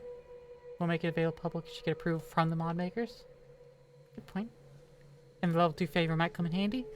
That's what I thought. She wanted to die here, and she got her wish, but I lost track of which torso is hers. Gain minor favor with disfavored, lose it with Scarlet Chorus, and gain minor wrath with the chorus. I'll lose minor favor with the disfavored. I'm close to tier 3 anyways. I let her go. Told her to send warning to her friends that I'll be coming. Really? He lifts an eyebrow, at first with a scowl, then upon reflection a smile. While I would have liked to take her back as a prisoner, perhaps it would be better served by her returning to her nest. There, she will speak of what happened here, tearing away at what little hope remains. We may have lost several of our number at the river, where we picked ourselves up and made this work. Antio nods to Bitterquip, a reluctant smile across his face, and then bows to you. May we always triumph. And what of this village? The locals could have trapped the houses, so too risky to commandeer the site. He shrugs, his tone becoming matter of fact. We should burn the town. It'll cut off support, send a message, and the smoke signal will give the others a visible rallying point when crossing the Mittani. Did we just waste all that blood and time capturing the place only to torch it all? Now, I adore the mystical power of fire in ways none of you could possibly understand, but even I think there's a time and place for arson.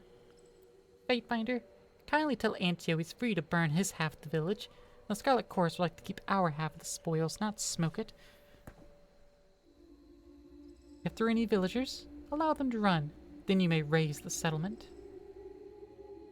Minor favor disfavored, average wrath with guard, or the settlement should be preserved. Any still here made slaves or conscripts. Minor wrath, but average favor. Yeah. You place too much trust in these locals, especially after their last deception. The first chance they get, they will turn coat and stab their gang boss in the back. Barrick, gain average fear. Barrick fears me more than he's loyal to me. That would only prove our point. These are competent fighters who are better put to work in Kairos' army. No boss who falls to a simple villager deserves to live anyway.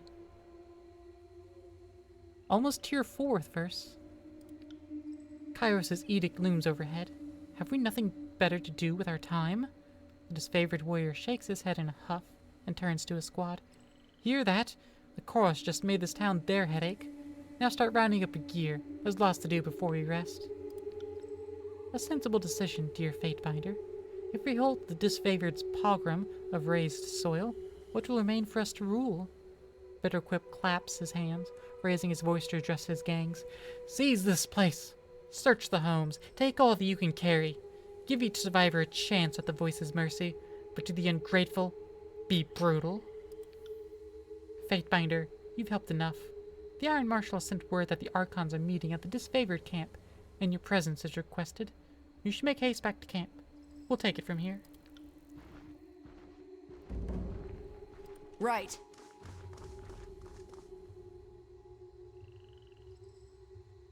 Fair enough. This place is, like, fully explored anyway, so... we'll go.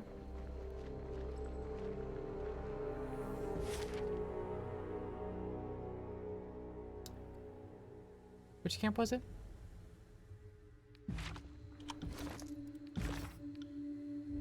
Ash's tent.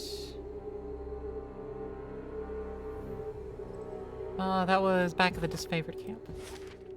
Okay. Back over there, 2.5 hours away. Why don't y'all meet at the, other camp? Please, it's closer. Waste less time.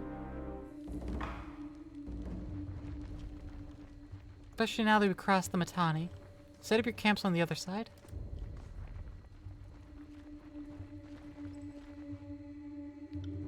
Let me see your wares. Let me sell some stuff. What is this one? Other? Things that are fit only to sell? Accessories, gonna keep that.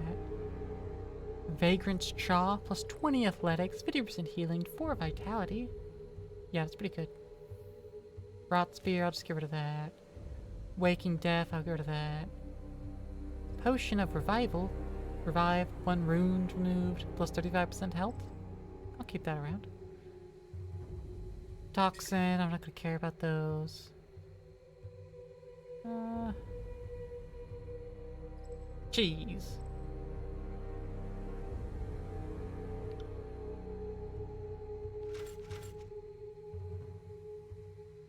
I'll sell some of those. I have all these extra shields. Cool. James May. Yeah. Cheese.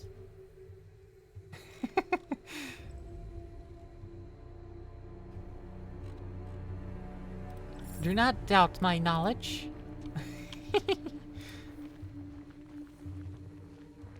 I know many a thing.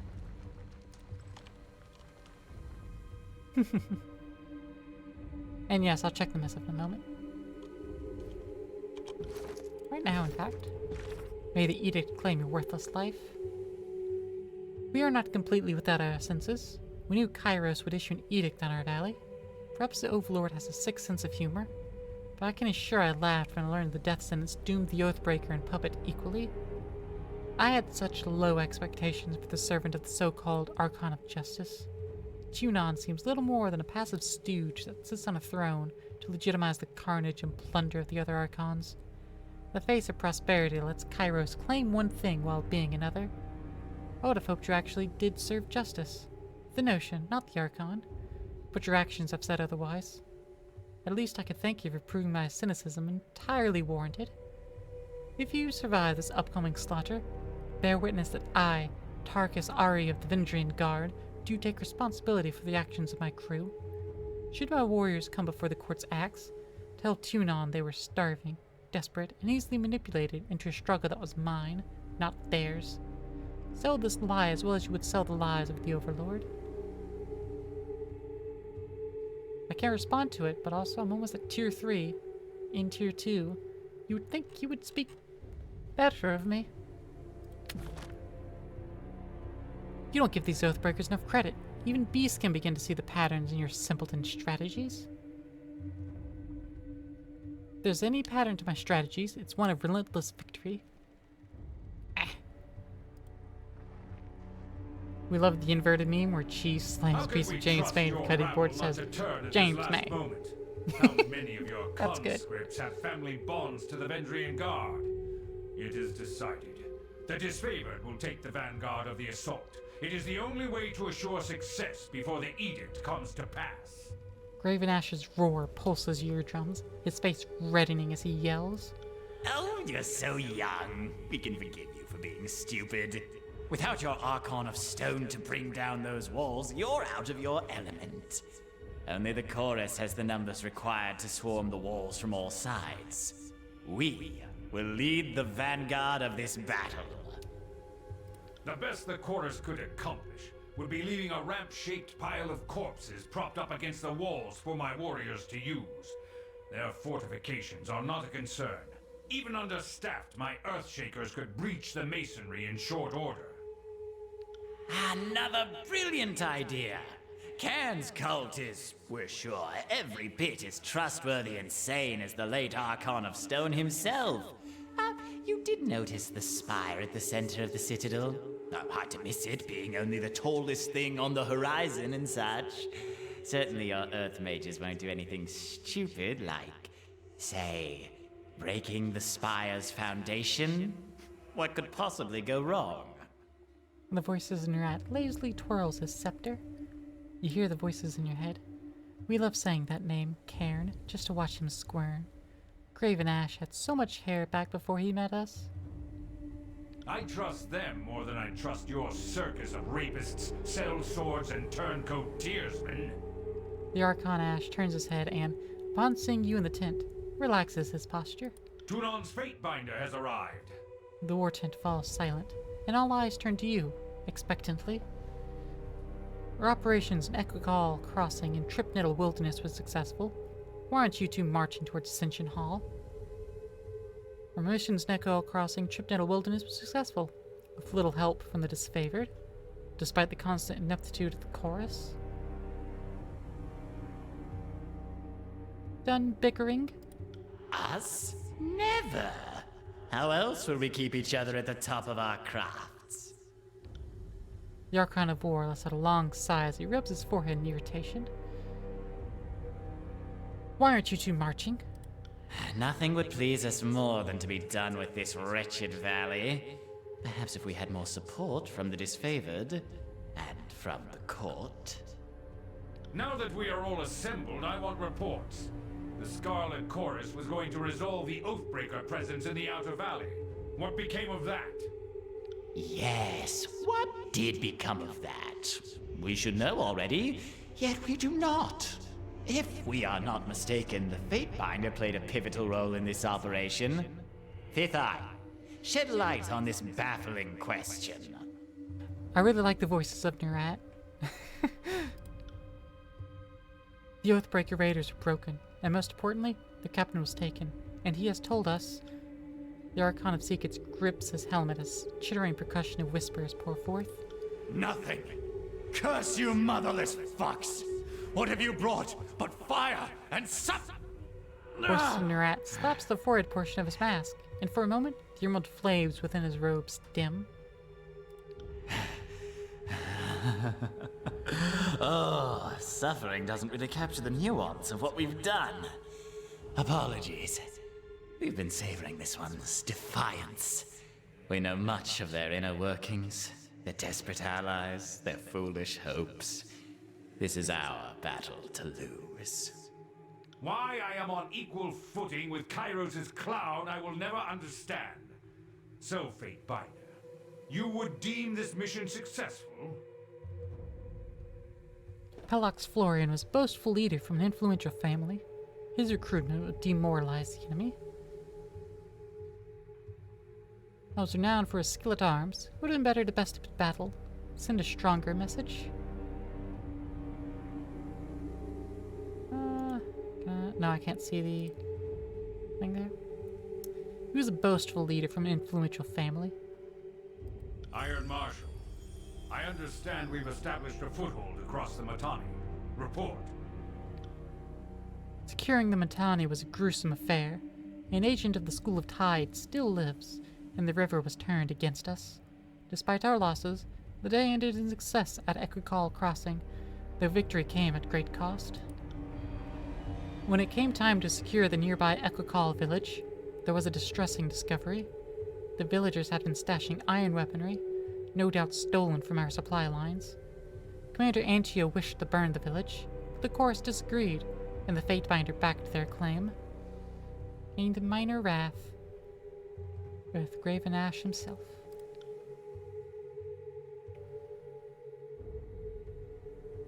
One detail my reports have failed to explain: the fate of the enemy captain. She seems to have escaped during the fighting at Equikal village. All reports indicate that the Fatebinder was first in the village. Tell us, good Fatebinder, what became of the enemy leader?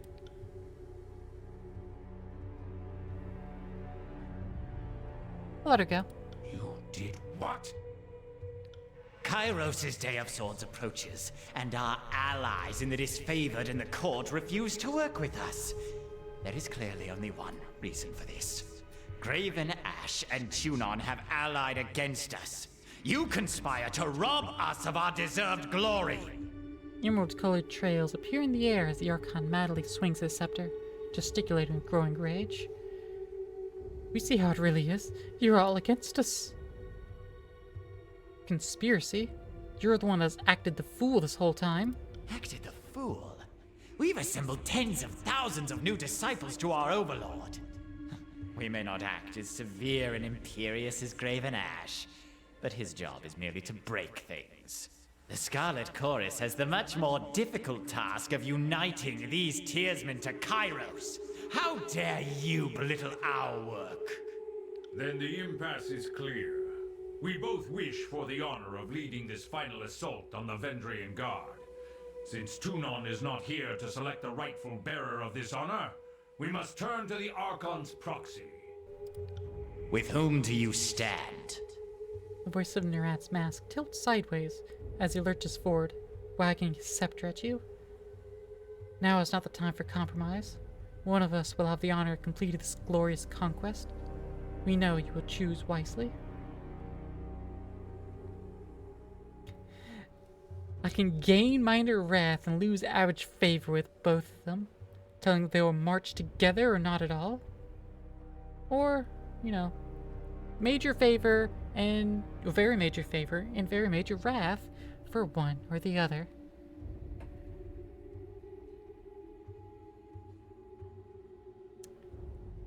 The voices of Nerat will lead. They have the numbers. They will vanguard it. Then the disfavored will come in and clean up and take care of any stragglers. You stand with the madman and his rabble? I am shocked. I counted you amongst our allies, and your name was held in some regard amongst my 3. troops.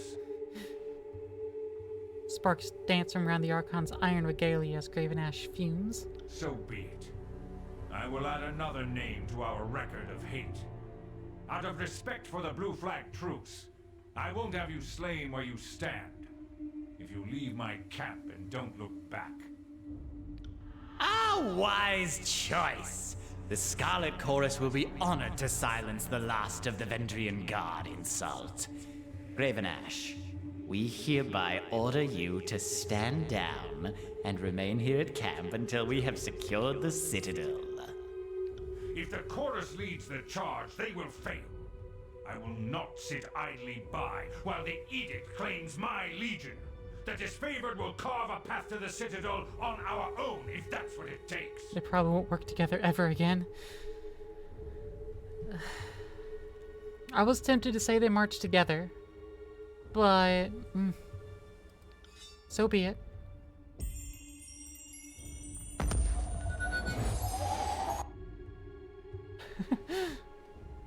That's fine. If they're going to constantly fight, then one of them will prevail, and the other will be lost forever, and the army will be unified. Fatebinder, your vision comes into focus, as does the feeling of a hand on your shoulder. Are you with me, Fatebinder? You don't look hurt, but say something? Something. Ah, good. Same old Fatebinder. Was worried there for a second you'd been seriously hurt. Your guardian here came to your rescue. The Crimson Spear taps Barrack on the shoulder with a hearty smile. Barrack turns to greet the gesture with a cold stare. I wasn't trying to save you. I was trying to save her. He points to Verse and sighs. And what happened, you bleeding hard iron shit tower? I picked her up and she stabbed me. Put a dent in my side that I won't forget. So I put her down and dragged you out here to recuperate. Well, why did you stab him, Verse? Because nobody picks me up unless I fucking tell them to, and I didn't say a word to Barrack on the matter. He had it coming. What is it with you two? This is no time to narrate our life stories. If the edict comes crashing down on our heads, none of it will matter anyway. On that note, better to leave now while we're well parted. You've made your allegiances clear. I hope you serve a good long term with the Scarlet Chorus, and that we never meet on the wrong side of the battlefield. Needed to make a decision, and I sided with the army that has the numbers. You're too quick to label me an enemy. This isn't about choosing sides. It's about resolving the edict. Stay with me as my deputy at least that long, then I will release you from service. I've had enough of your justifications and empty values. Your actions speak a great deal louder than your slippery words. How could I put my trust in an enemy of the great general? Why shouldn't I simply kill you now, traitor? Barrack roars in inhuman fury and shoves you with all of his strength. He raises his hands as if to strangle you, then lowers them, trembling with restraint. No. You aren't worth it. I have too much to accomplish in service to the great general to deal with you now. When we meet in the field of battle, I won't have any reservations about cutting off your breath. You do realize that you struck an agent of the court, don't you? Barrack stands perfectly still, his hands balled at his sides. By my office, I command you to stand by my side as an unwilling vassal. Welcome to the war, soldier. Between my temper and your reckless authority, I don't know which of us I hate more right now. Very well. Know that whenever I raise my arm in combat, I would rather bring it down on your head. The Voices of Nerat has already departed for camp, and I'm headed there now. Come, join us. We'd be honored to have you join us for the assault. I mean, not like there's anything left for you here. Honestly, the Voices are better equipment anyway. Disfavored camp. Close-up access to the camp following declaration of war between the two Archons. To the disfavored. Leaving the disfavored camp. Heading to the chorus, who again, have a better shop anyway. Second pet, unwilling one, but still. True.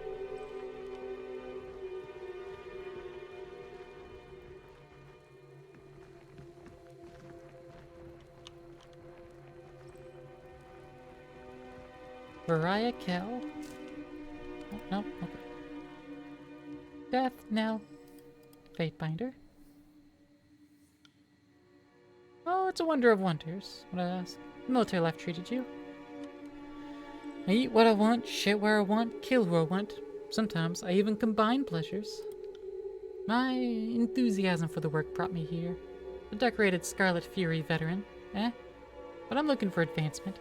If it means killing one of the gang bosses, I'm not above taking a swing at someone bigger than me. They can be bigger than you. Just make sure they don't hit harder than you. Wise words, sister. Well, I think with that, it is time for us to drop a save and exit out because we are well past time. We are well and past time. But that means I have to find someone to send you off to. And I think I know who. You know her. You love her. Possibly. Maybe. I don't know. She needs to be domesticated. The one and only... Make sure I spell the name right. Sister Trashley. Yeah, not Fia. Fia we already rated Tuesday. I don't like doubling up on a week. But the Sister Trashley, who's playing some Elder Scrolls Daggerfall. So if you aren't subscribed, there's your raid message. But if you are subscribed, here's the sub-raid message. So be sure to show her a good time. And belittle her, you know, just bully her. You know the drill, right? Right. Right now she's on ad break, but she'll probably come off ad break, like, soon? I don't precisely know when, but it's, whenever. Oh, now. Cool. Let's head over there. We'll be back next week for some more gaming. Okay? Okay, Petals. Take care of yourselves. Drink plenty of water, eat plenty of food, get your nutrients, take your meds, get plenty of sleep. And above all, take fucking care of yourselves, okay, Terrence?